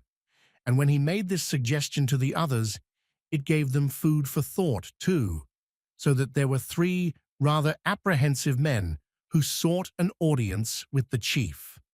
By means of signs and pidgin English and distorted native dialect, a word or two of which each of the three understood, they managed to convey to the chief the information that Krasky had disappeared and that they wanted to know what had become of him. The chief was, of course, as much puzzled as they, and immediately instituted a thorough search of the village, with the result that it was soon found that Krasky was not within the palisade, and shortly afterward, footprints were discovered leading through the village gateway into the jungle. "Mein Gott!" exclaimed Bluber. "He went out there, and he went alone, in the middle of the night. He must have been crazy." "Gord!" cried Throck. "What did he want to do that for?" "You ain't missed nothing, have you?" asked Peebles of the other two. "He might have stolen something." "Oi! Oi! What have we got to steal?" cried Bluber. "Our guns, our ammunition, they are here beside us. He did not take them. Beside dose, they have nothing of value except my 20-guinea suit." "But what did he do it for?" demanded Peebles. "He must have been walking in his bloomin' sleep," said Throck. And that was as near to an explanation of Krasky's mysterious disappearance as the three could reach. An hour later, they set out toward the coast under the protection of a company of the chief's warriors. Krasky, his rifle slung over his shoulder, moved doggedly along the jungle trail, a heavy automatic pistol grasped in his right hand. His ears were constantly strained for the first intimation of pursuit, as well as for whatever other dangers might lurk before or upon either side. Alone in the mysterious jungle, he was experiencing a nightmare of terror, and with each mile that he traveled, the value of the diamonds became less and less by comparison with the frightful ordeal that he realized he must pass through before he could hope to reach the coast. Once Histar, the snake, swinging from a low-hung branch across the trail, barred his way, and the man dared not fire at him for fear of attracting the attention of possible pursuers to his position. He was forced, therefore, to make a detour through the tangled mass of underbrush which grew closely upon either side of the narrow trail. When he reached it again, beyond the snake, his clothing was more torn and tattered than before, and his flesh was scratched and cut and bleeding from the innumerable thorns past which he had been compelled to force his way. He was soaked with perspiration and panting from exhaustion, and his clothing was filled with ants, whose vicious attacks upon his flesh rendered him half mad with pain. Once again in the clear, he tore his clothing from him and sought frantically to rid himself of the torturing pests. So thick were the myriad ants upon his clothing that he dared not attempt to reclaim it. Only the sack of diamonds, his ammunition, and his weapons did he snatch from the ravening horde, whose numbers were rapidly increasing, apparently by millions, as they sought to again lay hold upon him and devour him. Shaking the bulk of the ants from the articles he had retrieved, Krasky dashed madly along the trail, as naked as the day he was born, and when a half-hour later, stumbling and at last falling exhausted, he lay panting upon the damp jungle earth, He realized the utter futility of his mad attempt to reach the coast alone, even more fully than he ever could have under any other circumstances, since there is nothing that so paralyzes the courage and self-confidence of a civilized man as to be deprived of his clothing. Now, however scant the protection that might have been afforded by the torn and tattered garments he had discarded, he could not have felt more helpless had he lost his weapons and ammunition instead. For, to such an extent, are we the creatures of habit and environment. It was, therefore, a terrified Krasky, already foredoomed to failure, who crawled fearfully along the jungle trail. That night, hungry and cold, he slept in the crotch of a great tree, while the hunting carnivore roared and coughed and growled through the blackness of the jungle about him. Shivering with terror, he started momentarily to fearful wakefulness, and when, from exhaustion, he would doze again, it was not to rest, but to dream of horrors that a sudden roar would merge into reality. Thus the long hours of a frightful night dragged out their tedious length, until it seemed that dawn would never come. But come it did, and once again he took up his stumbling way toward the west. Reduced by fear and fatigue and pain to a state bordering upon half-consciousness, he blundered on, with each passing hour becoming perceptibly weaker, for he had been without food or water since he had deserted his companions more than 30 hours before. Noon was approaching. Krasky was moving but slowly now, with frequent rests, and it was during one of these that there came to his numbed sensibilities an insistent suggestion of the voices of human beings not far distant. Quickly he shook himself and attempted to concentrate his waning faculties. He listened intently, and presently, with a renewal of strength, he arose to his feet. There was no doubt about it. He heard voices but a short distance away, and they sounded not like the tones of natives, but rather those of Europeans. Yet he was still careful, and so he crawled cautiously forward, until at a turning of the trail he saw before him a clearing dotted with trees which bordered the banks of a muddy stream. Near the edge of the river was a small hut thatched with grasses and surrounded by a rude palisade, and further protected by an outer boma of thorn bushes. It was from the direction of the hut that the voices were coming, and now he clearly discerned a woman's voice, raised in protest and in anger, and replying to it the deep voice of a man. Slowly the eyes of Karl Krasky went wide in incredulity, not unmixed with terror, for the tones of the voice of the man he heard were the tones of the dead Esteban Miranda, and the voice of the woman was that of the missing Flora Hawkes, whom he had long since given up as dead also. But Karl Krasky was no great believer in the supernatural. Disembodied spirits need no huts or palisades or bomas of thorns. The owners of those voices were as live, as material as he.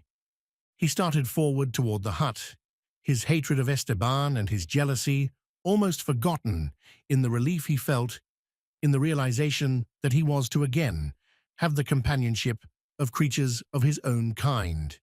He had moved, however, but a few steps from the edge of the jungle when the woman's voice came again to his ear, and with it the sudden realization of his nakedness.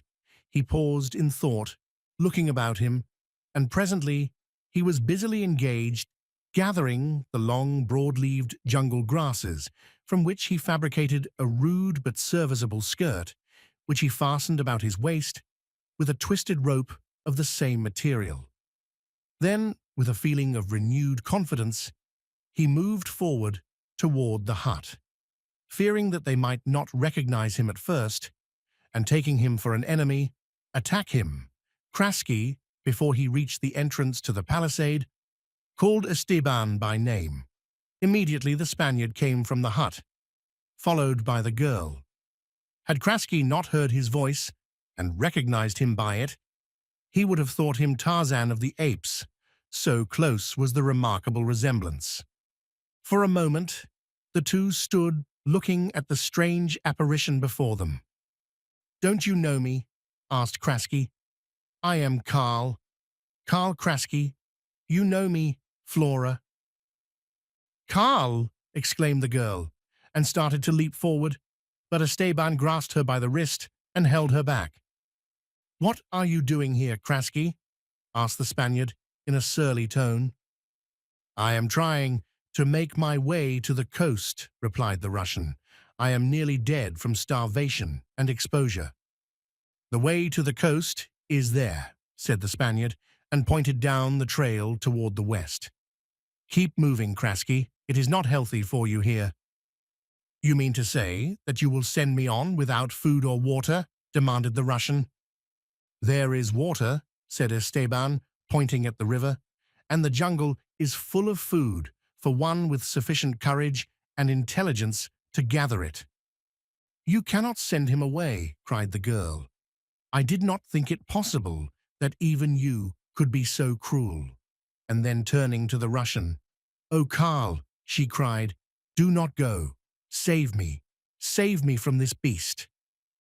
"Then stand aside," cried Krasky, and as the girl wrenched herself free from the grasp of Miranda, the Russian leveled his automatic and fired point blank at the Spaniard. The bullet missed its target.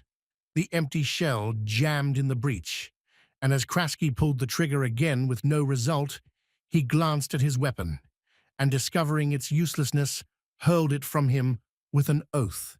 As he strove frantically to bring his rifle into action, Esteban threw back his spear hand with the short, heavy spear that he had learned by now so well to use, and before the other could press the trigger of his rifle, the barbed shaft tore through his chest and heart. Without a sound, Carl Krasky sank dead at the foot of his enemy and his rival, while the woman both had loved, each in his own selfish or brutal way, sank sobbing to the ground in the last and deepest depths of despair. Seeing that the other was dead, Esteban stepped forward and wrenched his spear from Krasky's body and also relieved his dead enemy of his ammunition and weapons. As he did so, his eyes fell upon a little bag made of skins which Krasky had fastened to his waist by the grass rope he had recently fashioned to uphold his primitive skirt.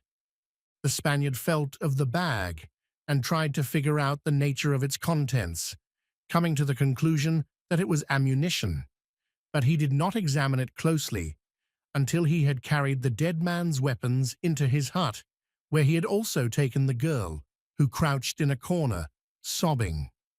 Poor Carl, she moaned, and then to the man facing her, "You beast." "Yes," he cried with a laugh. "I am a beast. I am Tarzan of the apes, and that dirty Russian dared to call me Esteban. I am Tarzan of the apes," he repeated in a loud scream. "Who dares call me otherwise dies. I will show them. I will show them," he mumbled. The girl looked at him with wide and flaming eyes and shuddered. "Mad," she muttered. "Mad. My God. Alone in the jungle with a maniac." And in truth, in one respect, was Esteban Miranda mad. Mad with the madness of the artist who lives the part he plays. And for so long now had Esteban Miranda played the part, and so really proficient had he become in his interpretation of the noble character that he believed himself Tarzan, and in outward appearance he might have deceived the ape-man's best friend. But within that godlike form was the heart of a cur and the soul of a craven. "He would have stolen Tarzan's mate," muttered Esteban. "Tarzan, lord of the jungle, did you see how I slew him with a single shaft? You could love a weakling, could you, when you could have the love of the great Tarzan?" "I loathe you," said the girl. "You are indeed a beast. You are lower than the beasts." "You are mine, though," said the Spaniard, "and you shall never be another's. First I would kill you, but let us see what the Russian had in his little bag of hides. It feels like ammunition enough to kill a regiment." And he untied the thongs that held the mouth of the bag closed and let some of the contents spill out upon the floor of the hut. As the sparkling stones rolled scintillant before their astonished eyes, the girl gasped in incredulity. "Holy Mary!" exclaimed the Spaniard. "They are diamonds." "Hundreds of them," murmured the girl. "Where could he have gotten them?" "I do not know, and I do not care," said Esteban. "They are mine. They are all mine. I am rich, Flora. I am rich, and if you are a good girl, you shall share my wealth with me." Flora Hawks's eyes narrowed. Awakened within her breast was the always-present greed that dominated her being, and beside it, and equally as powerful now, to dominate her, her hatred for the Spaniard. Could he have known it? Possession of those gleaming baubles had crystallized at last in the mind of the woman a determination she had long fostered to slay the Spaniard while he slept. Heretofore she had been afraid of being left alone in the jungle, but now the desire to possess this great wealth overcame her terror. Tarzan, ranging the jungle, picked up the trail of the various bands of West Coast boys and the fleeing slaves of the dead Arabs, and overhauling each in turn, he prosecuted his search for Louvenie, awing the blacks into truthfulness and leaving them in a state of terror when he departed. Each and every one, they told him the same story. There was none who had seen Louvenie since the night of the battle and the fire, and each was positive that he must have escaped with some other band. So thoroughly occupied had the ape-man's mind been during the past few days with his sorrow and his search that lesser considerations had gone neglected, with the result that he had not noted that the bag containing the diamonds was missing. In fact, he had practically forgotten the diamonds when, by the merest vagary of chance, his mind happened to revert to them, and then it was that he suddenly realized that they were missing. But when he had lost them, or the circumstances surrounding the loss, he could not recall. "Those rascally Europeans," he muttered to Jad-bal-ja, "they must have taken them." And suddenly, with the thought, the scarlet scar flamed brilliantly upon his forehead, as just anger welled within him against the perfidy and ingratitude of the men he had succored. "Come," he said to Jad-bal-ja, "as we search for Louvenie, we shall search for these others also." And so it was that Peebles and Throck and Bloober had travelled but a short distance toward the coast, when, during a noonday halt, they were surprised to see the figure of the ape-man moving majestically toward them, while at his side paced the great black-maned lion. Tarzan made no acknowledgment of their exuberant greeting, but came forward in silence to stand at last with folded arms before them. There was a grim, accusing expression upon his countenance that brought the chill of fear to Bloober's cowardly heart, and blanched the faces of the two hardened English pugs. "What is it?" they chorused. "What is wrong? What has happened?" "I have come for the bag of stones you took from me," said Tarzan simply. Each of the three eyed his companion suspiciously. "I do not understand what you mean, Mr. Tarzan," purred Bloober, rubbing his palms together. "I am sure there is some mistake unless—" He cast a furtive and suspicious glance in the direction of Peebles and Throck. "I don't know nothing about no bag of stones," said Peebles, "but I will say as how you can't trust no Jew." "I don't trust any of you," said Tarzan. "I will give you 5 seconds to hand over the bag of stones, and if you don't produce it in that time, I shall have you thoroughly searched." "Sure," cried Bloober. Search me, by all means. Vy, Mr. Tarzan, I wouldn't take notting from you for notting." "There's something wrong here," growled Throck. "I ain't got nothing of yours, and I'm sure these two haven't neither." "Where is the other?" asked Tarzan. "Oh, Krasky? He disappeared the same night you brought us to that village. We hain't seen him since. That's it. I got it now. We wondered why he left, and now I see it as plain as the face on me nose. It was him that stole that bag of stones. That's what he done. We've been trying to figure out ever since he left what he stole, and now I see it plain enough." "Sure," exclaimed Peebles. "That's it, and here we are, and that's that." We might have knowed it," agreed Bloober. "But nevertheless, I'm going to have you all searched," said Tarzan. And when the headman came and Tarzan had explained what he desired, the three whites were quickly stripped and searched. Even their few belongings were thoroughly gone through, but no bag of stones was revealed. Without a word, Tarzan turned back toward the jungle, and in another moment, the blacks and the three Europeans saw the leafy sea of foliage swallow the ape-man and the golden lion. "Gord, help Krasky!" exclaimed Peebles. "What do you suppose he wants with a bag of stones?" inquired Throck. "He must be a bit balmy, I'll say." "Balmy nudding," exclaimed Bloober. "There is but one kind of stones in Africa what Krasky would steal and run off into the jungle alone mit diamonds." Peebles and Throck opened their eyes in surprise. "The damned Russian!" exclaimed the former. "He double-crossed us. That's what he did." "He likely has not saved our lives, says hi," said Throck.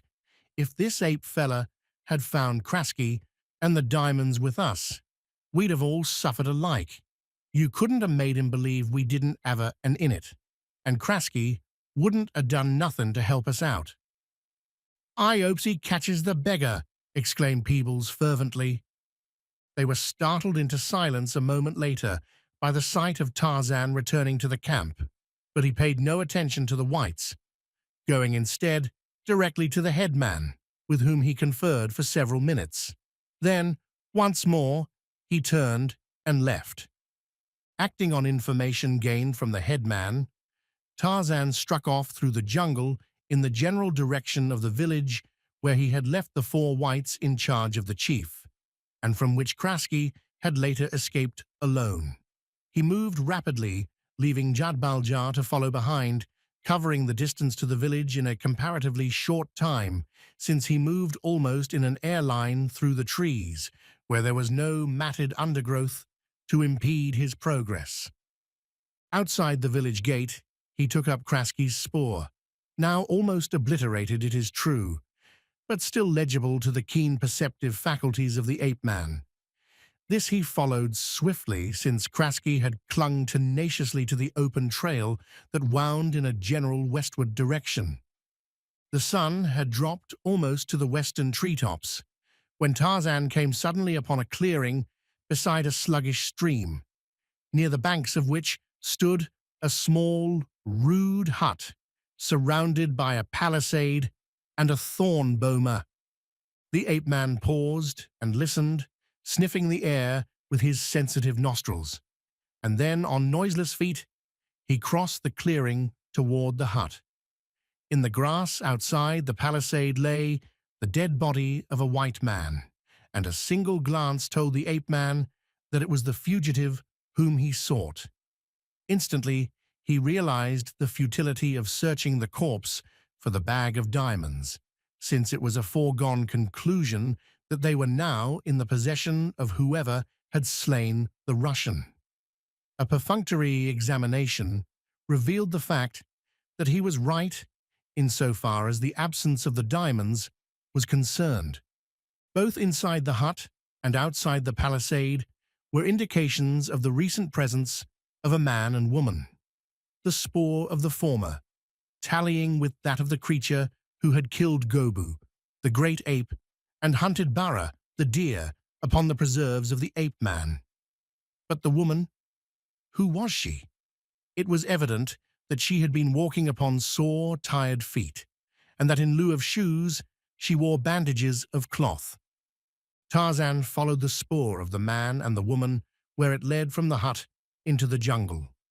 As it progressed, it became apparent that the woman had been lagging behind, and that she had commenced to limp more and more painfully.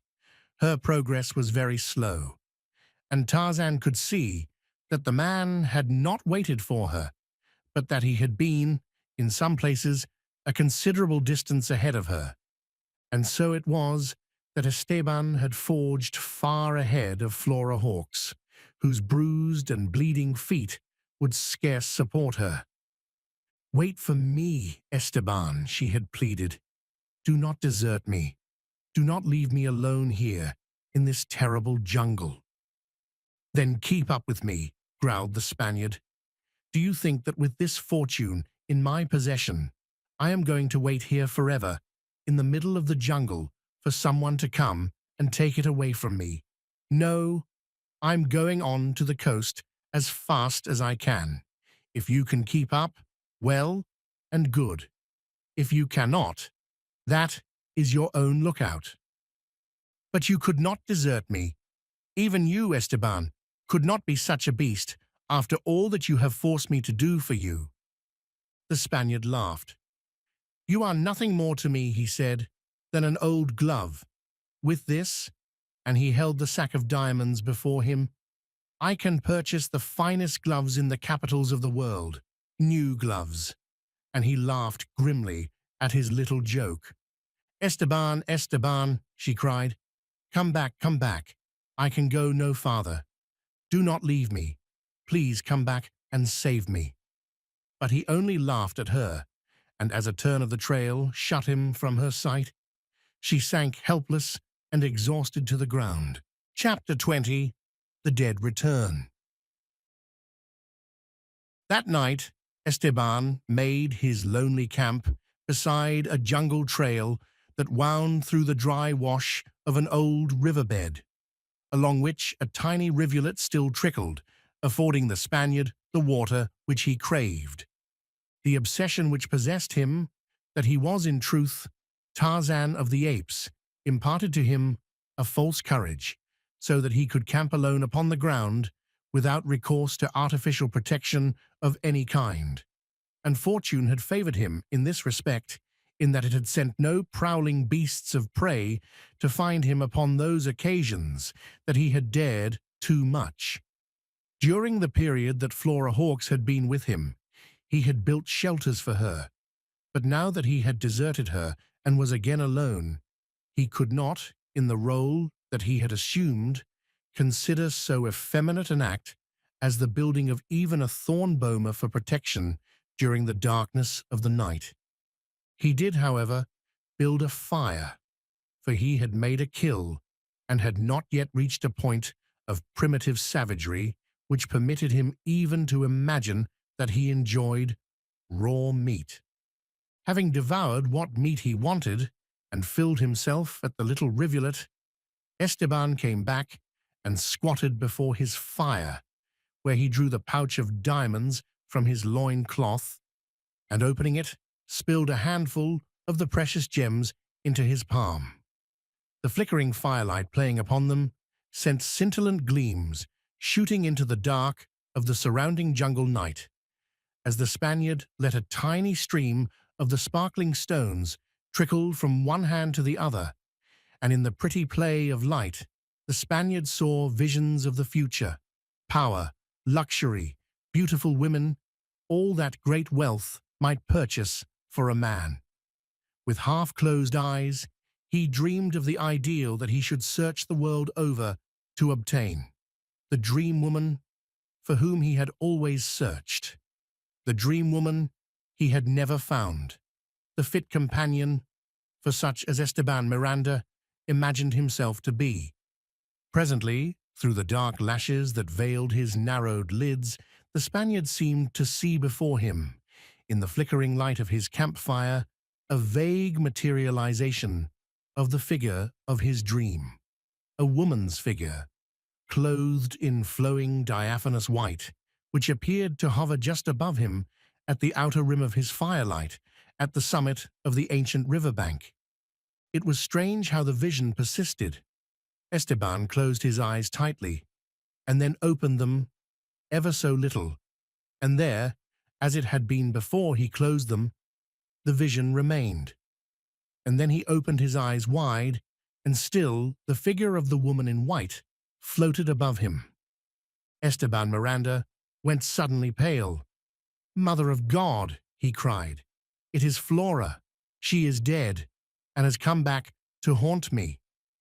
With staring eyes, he slowly rose to his feet to confront the apparition, when in soft and gentle tones it spoke. "Heart of my heart," it cried, "it is really you." Instantly, Esteban realized that this was no disembodied spirit, nor was it Flora. But who was it? Who was this vision of beauty, alone in the savage African wilderness? Very slowly now, it was descending the embankment and coming toward him. Esteban returned the diamonds to the pouch and replaced it inside his loincloth. With outstretched arms, the girl came toward him. my love," she cried, "do not tell me that you do not know me." She was close enough now for the Spaniard to see her rapidly rising and falling breasts and her lips trembling with love and passion. A sudden wave of hot desire swept over him, so with outstretched arms he sprang forward to meet her and crush her to his breast. Tarzan, following the spoor of the man and the woman, moved in a leisurely manner along the jungle trail, for he realized that no haste was essential to overtake these two.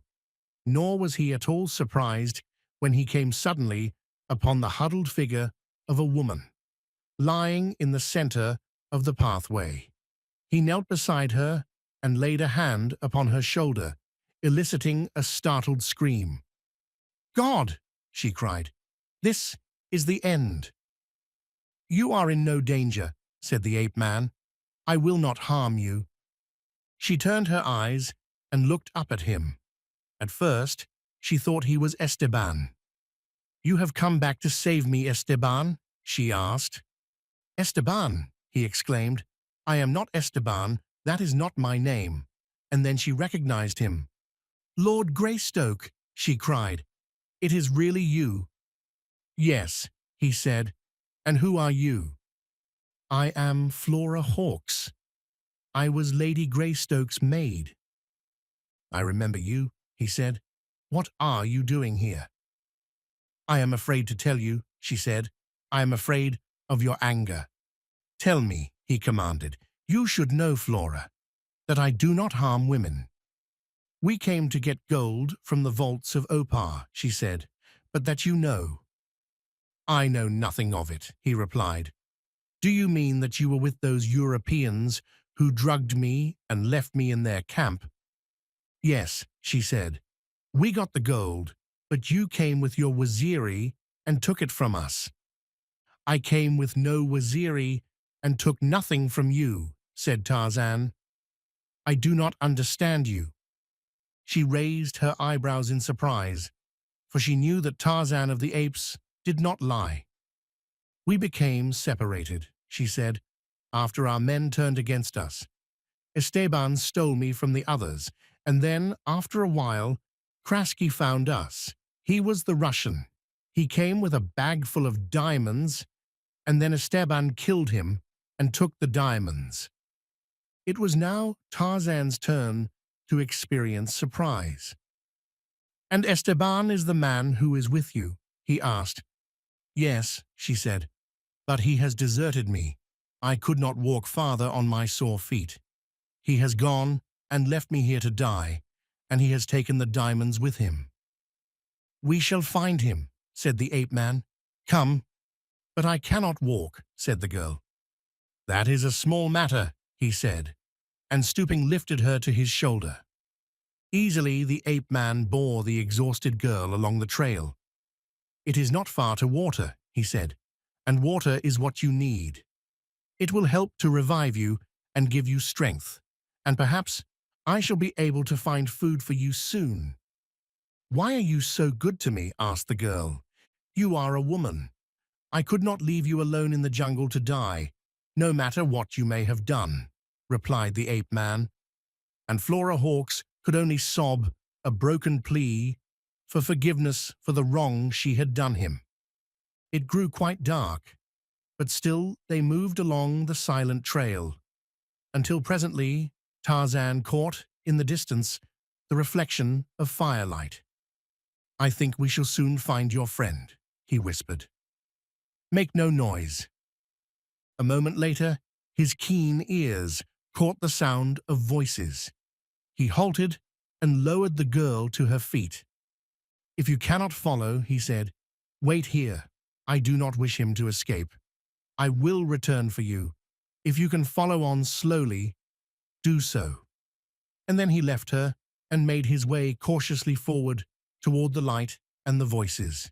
He heard Flora Hawkes moving directly behind him. It was evident that she could not bear the thought of being left alone again in the dark jungle. Almost simultaneously, Tarzan heard a low whine a few paces to his right. "Jad-bal-ja," he whispered in a low voice, "heel." And the great black-maned lion crept close to him, and Flora Hawkes, stifling a scream, rushed to his side and grasped his arms. "Silence," he whispered. "Jad-bal-ja will not harm you." An instant later, the three came to the edge of the ancient riverbank, and through the tall grasses growing, there looked down upon the little camp beneath. Tarzan, to his consternation, saw a counterpart of himself standing before a little fire, while slowly approaching the man with outstretched arms was a woman draped in flowing white. He heard her words, soft words of love and endearment, and at the sound of the voice and the scent spore that a vagrant wind carried suddenly to his nostrils, a strange complex of emotion overwhelmed him. Happiness, despair, rage, love, and hate. He saw the man at the fire step forward with open arms to take the woman to his breast, and then Tarzan separated the grasses and stepped to the very edge of the embankment, his voice shattering the jungle with a single word. "Jane," he cried, and instantly the man and woman turned and looked up at him, where his figure was dimly revealed in the light of the campfire. At sight of him, the man wheeled and raced for the jungle on the opposite side of the river. And then Tarzan leaped to the bottom of the wash below and ran toward the woman. "Jane," he cried, "it is you, it is you." The woman showed her bewilderment. She looked first at the retreating figure of the man she had been about to embrace, and then turned her eyes toward Tarzan. She drew her fingers across her brow and looked back toward Esteban. But Esteban was no longer in sight. Then she took a faltering step toward the ape-man. "My God," she cried, "what does it mean? Who are you? And if you are Tarzan, who was he?" "I am Tarzan, Jane," said the ape-man. She looked back and saw Flora Hawkes approaching. "Yes," she said, "you are Tarzan. I saw you when you ran off into the jungle with Flora Hawkes. I cannot understand, John. I could not believe that you, even had you suffered an accident to your head, could have done such a thing." "I run off into the jungle with Flora Hawkes?" he asked in unfeigned surprise. "I saw you," said Jane. The ape-man turned toward Flora. "I do not understand it," he said. "It was Esteban who ran off into the jungle with me." "Lady Greystoke," said the girl. "It was Esteban who was about to deceive you again. This is indeed Lord Greystoke. The other was an impostor who only just deserted me and left me to die in the jungle. Had not Lord Greystoke come when he did, I should be dead by now." Lady Greystoke took a faltering step toward her husband. "Ah, John," she said, "I knew it could not have been you. My heart told me, but my eyes deceived me." "Quick," she cried, "that impostor must be captured. Hurry, John, before he escapes." "Let him go," said the ape-man. "As much as I want him, as much as I want that which he has stolen from me, I will not leave you alone again in the jungle, Jane, even to catch him." "But Jad-bal-ja," she cried. "What of him?" "Ah," cried the ape-man, "I had forgotten." And turning to the lion, he pointed toward the direction that the Spaniard had escaped. "Fetch him, Jad-bal-ja," he cried, and with a bound, the tawny beast was off upon the spoor of his quarry. "He will kill him?" asked Flora Hawkes, shuddering, and yet at heart she was glad of the just fate that was overtaking the Spaniard. "No, he will not kill him," said Tarzan of the Apes. "He may maul him a bit, but he will bring him back alive, if it is possible." And then, as though the fate of the fugitive was already forgotten, he turned toward his mate. "Jane," he said, "Usula told me that you were dead. He said that they found your burned body in the Arab village, and that they buried it there. How is it, then, that you are here alive and unharmed? I have been searching the jungles for Louvini to avenge your death. Perhaps it is well that I did not find him." "You would never have found him," replied Jane Clayton, "but I cannot understand why Usula should have told you that he had found my body and buried it." "Some prisoners that he took," replied Tarzan, "told him that Louvini had taken you bound, hand and foot, into one of the Arab huts near the village gateway, and that there he had further secured you to a stake driven into the floor of the hut. After the village had been destroyed by fire, Usula and the other Waziri returned to search for you with some of the prisoners they had taken, who pointed out the location of the hut, where the charred remains of a human body were found beside a burned stake to which it had apparently been tied." "Ah," exclaimed the girl, "I see. Louvini did bind me hand and foot and tie me to the stake, but later he came back into the hut and removed the bonds. He attempted to attack me. How long we fought, I do not know. But so engrossed were we in our struggle that neither one of us was aware of the burning of the village about us. As I persistently fought him off, I caught a glimpse of a knife in his belt, and then I let him seize me. And as his arms encircled me, I grasped the knife and, drawing it from its sheath, plunged it into his back, below his left shoulder. That was the end." Louvini sank lifeless to the floor of the hut. Almost simultaneously, the rear and roof of the structure burst into flames. I was almost naked, for he had torn nearly all my clothing from me in our struggles. Hanging upon the wall of the hut was this white burnous, the property, doubtless, of one of the murdered Arabs. I seized it, and throwing it about me, ran into the village street. The huts were now all aflame, and the last of the natives was disappearing through the gateway. To my right was a section of palisade that had not yet been attacked by the flames. To escape into the jungle by the gateway would have meant running into the arms of my enemies, and so, somehow, I managed to scale the palisade and drop into the jungle unseen by any.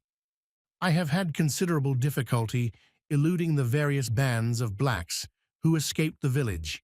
A part of the time I have been hunting for the Waziri, and the balance I have had to remain in hiding. I was resting in the crotch of a tree, about half a mile from here, when I saw the light of this man's fire, and when I came to investigate, I was almost stunned by joy to discover that I had, as I imagined, stumbled upon my Tarzan. "It was Louvini's body, then, and not yours that they buried," said Tarzan. "Yes," said Jane, "and it was this man who just escaped whom I saw run off into the jungle with Flora, and not you, as I believed." Flora Hawkes looked up suddenly. "And it must have been Esteban who came with the Waziri and stole the gold from us. He fooled our men, and he must have fooled the Waziri too. He might have fooled anyone if he could deceive me, said Jane Clayton. I should have discovered the deception. In a few minutes, I have no doubt. But in the flickering light of the campfire, and influenced as I was by the great joy of seeing Lord Greystoke again, I believed quickly that which I wanted to believe. The ape-man ran his fingers through his thick shock of hair in a characteristic gesture of meditation.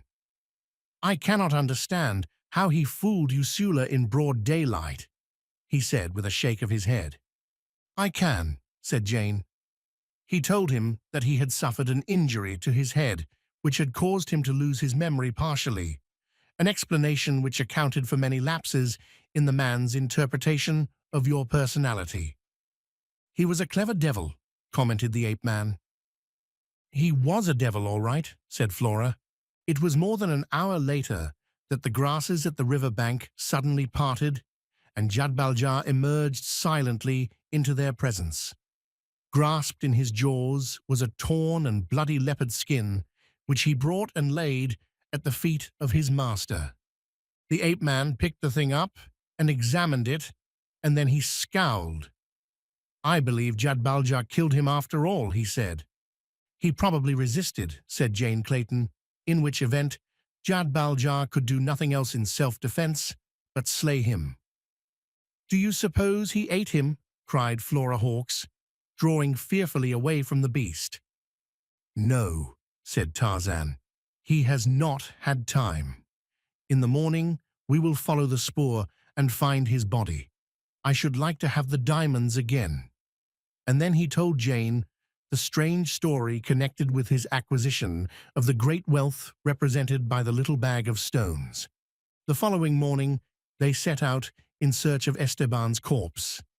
The trail led through dense brush and thorns to the edge of the river, farther downstream, and there it disappeared.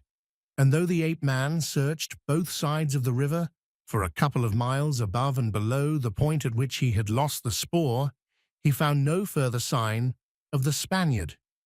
There was blood along the tracks that Esteban had made, and blood upon the grasses at the river's brim. At last, the ape-man returned to the two women. That is the end of the man who would be Tarzan, he said. Do you think he is dead? Asked Jane. Yes, I am sure of it, said the ape-man. From the blood, I imagine that Jad-bal-ja mauled him, but that he managed to break away and get into the river. The fact that I can find no indication of his having reached the bank within a reasonable distance of this spot leads me to believe that he has been devoured by crocodiles. Again, Flora Hawkes shuddered. He was a wicked man, she said, but I would not wish even the wickedest such a fate as that. The ape-man shrugged. He brought it upon himself, and doubtless the world is better off without him. It was my fault, said Flora. It was my wickedness that brought him and the others here. I told them of what I had heard, of the gold in the treasure vaults of Opar. It was my idea to come here and steal it, and to find a man who could impersonate Lord Greystoke. Because of my wickedness, many men have died, and you, Lord Greystoke, and your lady have almost met your death. I do not dare to ask for forgiveness. Jane Clayton put her arm about the girl's shoulder. Avarice has been the cause of many crimes since the world began, she said, and when crime is invoked in its aid, it assumes its most repulsive aspect and brings most often its own punishment, as you, Flora, may well testify. For my part, I forgive you. I imagine that you have learned your lesson. You have paid a heavy price for your folly, said the ape-man. You have been punished enough. We will take you to your friends who are on their way to the coast under escort of a friendly tribe. They cannot be far distant, for from the condition of the men when I saw them, long marches are beyond their physical powers. The girl dropped to her knees at his feet. How can I thank you for your kindness, she said. But I would rather remain here in Africa with you and Lady Greystoke and work for you and show by my loyalty that I can redeem the wrong I did you." Tarzan glanced at his wife questioningly, and Jane Clayton signified her assent to the girl's request. "Very well, then," said the ape-man. "You may remain with us, Flora." "You will never regret it," said the girl. "I will work my fingers off for you." The three and Jad-bal-ja had been 3 days upon the march toward home when Tarzan, who was in the lead, paused and, raising his head, sniffed the jungle air. Then he turned to them with a smile. "My Waziri are disobedient," he said. "I sent them home, and yet here they are, coming toward us directly away from home." A few minutes later, they met the van of the Waziri, and great was the rejoicing of the blacks when they found both their master and mistress alive and unscathed. "And now that we have found you," said Tarzan, after the greetings were over and innumerable questions had been asked and answered, "tell me what you did with the gold that you took from the camp of the Europeans." "We hid it, O Bwana, where you told us to hide it," replied Usula. "I was not with you, Usula," said the ape-man. "It was another who deceived Lady Greystoke even as he deceived you. A bad man who impersonated Tarzan of the Apes so cleverly that it is no wonder that you were imposed upon." "Then it was not you who told us that your head had been injured and that you could not remember the language of the Waziri?" demanded Usula. "It was not I," said Tarzan, "for my head has not been injured, and I remember well the language of my children." "Ah!" cried Usula. "Then it was not our big Bwana who ran from Buto, the rhinoceros?" Tarzan laughed. "Did the other run from Buto?" "That he did," cried Usula. "He ran in great terror." "I do not know that I blame him," said Tarzan, "for Buto is no pleasant playfellow." "But our big Bwana would not run from him," said Usula proudly. "Even if another than I hid the gold, it was you who dug the hole. Lead me to the spot then, Usula." The Waziri constructed rude yet comfortable litters for the two white women, though Jane Clayton laughed at the idea that it was necessary that she be carried and insisted upon walking beside her bearers more often than she rode. Flora Hawkes, however, weak and exhausted as she was, could not have proceeded far without being carried, and was glad of the presence of the brawny Waziri who bore her along the jungle trail so easily. It was a happy company that marched in buoyant spirits toward the spot where the Waziri had cached the gold for Esteban. The blacks were overflowing with good nature because they had found their master and their mistress, while the relief and joy of Tarzan and Jane were too deep for expression. When at last they came to the place beside the river where they had buried the gold, the Waziri, singing and laughing, commenced to dig for the treasure. But presently their singing ceased, and their laughter was replaced by expressions of puzzled concern. For a while, Tarzan watched them in silence, and then a slow smile overspread his countenance. "You must have buried it deep, Usula," he said. The black scratched his head. "No, not so deep as this, Bwana," he cried. "I cannot understand it. We should have found the gold before this." "Are you sure you are looking in the right place?" asked Tarzan. "This is the exact spot, Bwana," the black assured him, "but the gold is not here. Someone has removed it since we buried it." "The Spaniard again," commented Tarzan. "He was a slick customer." "But he could not have taken it alone," said Usula. "There were many ingots of it." "No," said Tarzan, "he could not, and yet it is not here." The Waziri and Tarzan searched carefully about the spot where the gold had been buried, but so clever had been the woodcraft of Awaza that he had obliterated even from the keen senses of the ape-man every vestige of the spoor that he and the Spaniard had made in carrying the gold from the old hiding place to the new.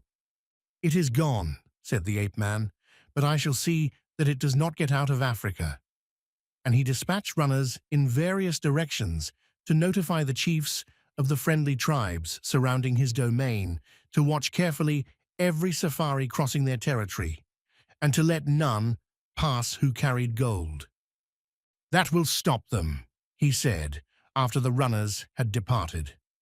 That night, as they made their camp upon the trail toward home, the three whites were seated about a small fire, with Jad-bal-ja lying just behind the ape-man, who was examining the leopard's skin that the golden lion had retrieved in his pursuit of the Spaniard, when Tarzan turned toward his wife. "You were right, Jane," he said. "The treasure vaults of Opar are not for me. This time I have lost not only the gold, but a fabulous fortune in diamonds as well, beside risking that greatest of all treasures, yourself."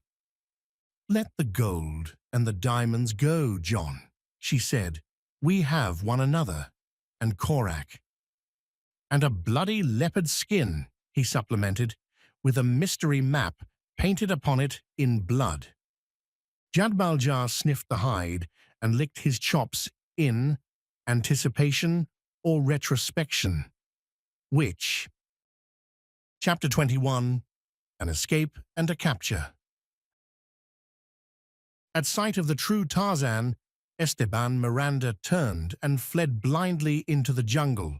His heart was cold with terror as he rushed on in blind fear. He had no objective in mind. He did not know in what direction he was going. His only thought, the thought which dominated him, was based solely upon a desire to put as much distance as possible between himself and the ape-man, and so he blundered on, forcing his way through dense thickets of thorns that tore and lacerated his flesh until, at every step, he left a trail of blood behind him. At the river's edge, the thorns reached out and seized again, as they had several times before, the precious leopard skin to which he clung with almost the same tenacity as he clung to life itself. But this time the thorns would not leave go their hold, and as he struggled to tear it away from them, his eyes turned back in the direction from which he had come. He heard the sound of a great body moving rapidly through the thicket toward him, and an instant later saw the baleful glare of two gleaming yellow-green spots of flame. With a stifled cry of terror, the Spaniard relinquished his hold upon the leopard skin and, wheeling, dived into the river. As the black waters closed above his head, Jad-bal-ja came to the edge of the bank and looked down upon the widening circles which marked the spot of his quarry's disappearance. For Esteban, who was a strong swimmer, struck boldly for the opposite side of the stream, keeping himself well submerged. For a moment, the golden lion scanned the surface of the river, and then he turned and sniffed at the hide the Spaniard had been forced to leave behind, and grasping it in his jaws, tore it from the thorns that held it and carried it back to lay it at the feet of his master. Forced at last to come to the surface for air, the Spaniard arose amid a mass of tangled foliage and branches. For a moment he thought that he was lost, so tightly held was he by the entangling boughs. But presently he forced his way upward, and as his head appeared above the surface of the water, amidst the foliage, he discovered that he had arisen directly beneath a fallen tree that was floating down the center of the stream. After considerable effort, he managed to draw himself up to the boughs and find a place astride the great bole, and thus he floated downstream in comparative safety. He breathed a deep sigh of relief as he realized with what comparative ease he had escaped the just vengeance of the ape-man. It is true that he bemoaned the loss of the hide, which carried the map to the location of the hidden gold, but he still retained in his possession a far greater treasure, and as he thought of it, his hands gloatingly fondled the bag of diamonds fastened to his loincloth. Yet even though he possessed this great fortune in diamonds, his avaricious mind constantly returned to the golden ingots by the waterfall. "Owaza will get it," he muttered to himself. "I never trusted the black dog, and when he deserted me, I knew well enough what his plans were." All night long, Esteban Miranda floated downstream upon the fallen tree, seeing no sign of life, until shortly after daybreak he passed a native village upon the shore. It was the village of Obebe, the cannibal, and at sight of the strange figure of the white giant floating down the stream upon the bole of a tree, the young woman who espied him raised a great hue and cry until the population of the village lined the shore, watching him pass. "It is a strange god," cried one. "It is the river devil," said the witch doctor. "He is a friend of mine. Now indeed, shall we catch many fish? If for each 10 that you catch, you give one to me." "It is not the river devil," rumbled the deep voice of Obebe the cannibal. "You are getting old," he said to the witch doctor, "and of late your medicine has been poor medicine. And now you tell me that Obebe's greatest enemy is the river devil. That is Tarzan of the apes. Obebe knows him well." And in truth, every cannibal chief in the vicinity knew Tarzan of the apes well, and feared and hated him, for relentless had been the ape-man's war against them. "It is Tarzan of the apes," repeated Obebe, "and he is in trouble. Perhaps it is our chance to capture him." He called his warriors about him, and presently 100 brawny young bucks started at a jog-trot down the trail that paralleled the river. For miles they followed the slowly moving tree which carried Esteban Miranda, until at last, at a bend in the river, the tree was caught in the outer circle of a slow-moving eddy, which carried it beneath the overhanging limbs of trees growing close to the river's edge. Cramped and chilled and hungry as he was, Esteban was glad of the opportunity to desert his craft and gain the shore. And so, laboriously, he drew himself up among the branches of the tree that momentarily offered him a haven of retreat from the river, and crawling to its stem, lowered himself to the ground beneath, unconscious of the fact that in the grasses around him squatted 100 cannibal warriors. Leaning against the bole of the tree, the Spaniard rested for a moment. He felt for the diamonds and found that they were safe. "I am a lucky devil after all," he said aloud, and almost simultaneously the 50 blacks arose about him and leapt upon him. So sudden was the attack, so overwhelming the force, that the Spaniard had no opportunity to defend himself against them, with the result that he was down and securely bound almost before he could realize what was happening to him. "Ah, Tarzan of the apes, I have you at last," gloated Obebe the cannibal. But Esteban did not understand a word the man said, and so he could make no reply. He talked to Obebe in English, but that language the latter did not understand. Of only one thing was Esteban certain, that he was a prisoner and that he was being taken back toward the interior. When they reached Obebe's village, there was great rejoicing on the part of the women and the children and the warriors who had remained behind. But the witch doctor shook his head and made wry faces and dire prophecies. "You have seized the river devil," he said. "We shall catch no more fish, and presently a great sickness will fall upon Obebe's people, and they will all die like flies."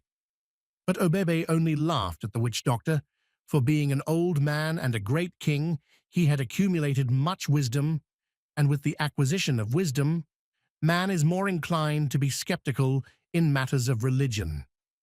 "You may laugh now, Obebe," said the witch doctor, "but later you will not laugh. Wait and see. When with my own hands I killed Tarzan of the apes, then indeed shall I laugh," replied the chief, And when I and my warriors have eaten his heart and his flesh, then indeed shall we no longer fear any of your devils." "Wait," cried the witch-doctor angrily, "and you shall see." They took the Spaniard, securely bound, and threw him into a filthy hut, through the doorway of which he could see the women of the village preparing cooking fires and pots for the feast of the coming night. A cold sweat stood out upon the brow of Esteban Miranda as he watched these gruesome preparations, the significance of which he could not misinterpret when coupled with the gestures and the glances that were directed toward the hut where he lay by the inhabitants of the village.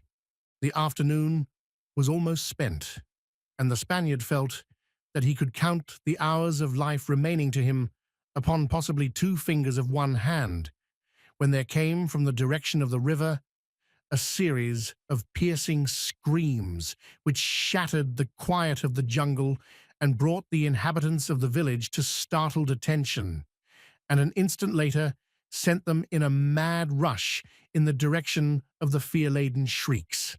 But they were too late and reached the river only just in time to see a woman dragged beneath the surface by a huge crocodile. "Ah, Obebe, what did I tell you?" demanded the witch-doctor exultantly. "Already has the devil god commenced his revenge upon your people." The ignorant villagers, steeped in superstition, looked fearfully from their witch-doctor to their chief. Obebe scowled. "He is Tarzan of the apes," he insisted. "He is the river devil who has taken the shape of Tarzan of the apes," insisted the witch-doctor. "We shall see," replied Obebe. "If he is the river devil, he can escape our bonds. If he is Tarzan of the apes, he cannot. If he is the river devil, he will not die a natural death, like men die, but will live on forever. If he is Tarzan of the apes someday, he will die. We will keep him then, and see, and that will prove whether or not he is Tarzan of the apes or the river devil." "How?" asked the witch-doctor. "It is very simple," replied Obebe. "If some morning we find that he has escaped, we will know that he is the river devil. And because we have not harmed him, but have fed him well while he has been here in our village, he will befriend us, and no harm will come of it. But if he does not escape, we will know that he is Tarzan of the apes, provided he dies a natural death. And so, if he does not escape, we shall keep him until he dies, and then we shall know that he was indeed Tarzan of the apes." "But suppose he does not die?" asked the witch-doctor, scratching his woolly head. "Then," exclaimed Obebe triumphantly, "we will know that you are right, and that he was, indeed, the river devil." Obebe went and ordered women to take food to the Spaniard, while the witch-doctor stood, where Obebe had left him, in the middle of the street, still scratching his head, in thought. And thus was Esteban Miranda, possessor of the most fabulous fortune in diamonds that the world had ever known, condemned to life imprisonment in the village of Obebe, the cannibal. While he had been lying in the hut, his traitorous confederate, Owaza, from the opposite bank of the river, from the spot where he and Esteban had hidden the golden ingots, saw Tarzan and his waziri come and search for the gold and go away again. And the following morning, Owaza came with 50 men, whom he had recruited from a neighboring village, and dug up the gold and started with it toward the coast. That night, Owaza made camp just outside a tiny village of a minor chief, who was weak in warriors. The old fellow invited Owaza into his compound, and there he fed him and gave him native beer, while the chief's people circulated among Owaza's boys, plying them with innumerable questions until at last the truth leaked out, and the chief knew that Owaza's porters were carrying a great store of yellow gold. When the chief learned this for certain, he was much perturbed, but finally A smile crossed his face as he talked with the half-drunken Owaza. "You have much gold with you," said the old chief, "and it is very heavy. It will be hard to get your boys to carry it all the way back to the coast." "Yes," said Owaza, "but I shall pay them well." "If they did not have to carry it so far from home, you would not have to pay them so much, would you?" asked the chief. "No," said Owaza, "but I cannot dispose of it this side of the coast." "I know where you can dispose of it within 2 days' march," replied the old chief. "Where?" demanded Owaza, "and who here in the interior will buy it?" "There is a white man who will give you a little piece of paper for it, and you can take that paper to the coast and get the full value of your gold." "Who is this white man?" demanded Owaza, "and where is he?" "He is a friend of mine," said the chief, "and if you wish, I will take you to him on the morrow, and you can bring with you all your gold and get the little piece of paper." "Good," said Owaza, "and then I shall not have to pay the carriers but a very small amount." The carriers were glad indeed to learn the next day that they were not to go all the way to the coast, for even the lure of payment was not sufficient to overcome their dislike to so long a journey and their fear of being at so great a distance from home. They were very happy, therefore, as they set forth on a 2 days' march toward the northeast. And Owaza was happy, and so was the old chief, who accompanied them himself, though why he was happy about it, Owaza could not guess. They had marched for almost 2 days when the chief sent one of his own men forward with a message. "It is to my friend," he said, "to tell him to come and meet us and lead us to his village." And a few hours later, as the little caravan emerged from the jungle onto a broad, grassy plain, they saw not far from them, and approaching rapidly, a large band of warriors. Owaza halted. "Who are those?" he demanded. "Those are the warriors of my friend," replied the chief, "and he is with them. See," and he pointed toward a figure at the head of the blacks, who were approaching at a trot, their spears and white plumes gleaming in the sunshine. "They come for war, and not for peace," said Owaza tearfully. "That depends upon you, Owaza," replied the chief. "I do not understand you," said Owaza, "but you will in a few minutes after my friend has come." As the advancing warriors approached more closely, Owaza saw a giant white at their head, a white whom he mistook for Esteban, the confederate he had so traitorously deserted. He turned upon the chief. "You have betrayed me," he cried. "Wait," said the old chief, "nothing that belongs to you shall be taken from you." "The gold is not his," cried Owaza. "He stole it," and he pointed at Tarzan, who had approached and halted before him, but who ignored him entirely and turned to the chief. "Your runner came," he said to the old man, "and brought your message, and Tarzan and his waziri have come to see what they could do for their old friend." The chief smiled. "Your runner came to me, O Tarzan, 4 days since, and 2 days later came this man with his carriers, bearing golden ingots toward the coast. I told him that I had a friend who would buy them, giving him a little piece of paper for them, but that, of course, only in case the gold belonged to Owaza." The ape-man smiled. "You have done well, my friend," he said. "The gold does not belong to Owaza." "It does not belong to you either," cried Owaza. "You are not Tarzan of the apes. I know you. You came with the 4 white men and the white woman to steal the gold from Tarzan's country, and then you stole it from your own friends." The chief and the waziri laughed. The ape-man smiled one of his slow smiles. "The other was an impostor, Owaza," he said. "But I am Tarzan of the apes, and I thank you for bringing my gold to me. Come," he said, "it is but a few more miles to my home." And the ape-man compelled Owaza to direct his carriers to bear the golden ingots to the Greystoke bungalow. There, Tarzan fed the carriers and paid them, and the next morning sent them back toward their own country. And he sent Awaza with them, but not without a gift of value, accompanied with an admonition that the black never again return to Tarzan's country. When they had all departed, and Tarzan and Jane and Korak were standing upon the veranda of the bungalow with Jad-bal-ja lying at their feet, the ape-man threw an arm about his mate's shoulders.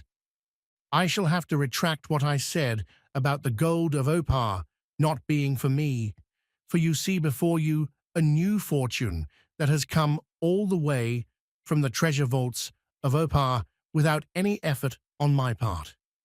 "Now, if someone would only bring your diamonds back," laughed Jane. "No chance of that," said Tarzan.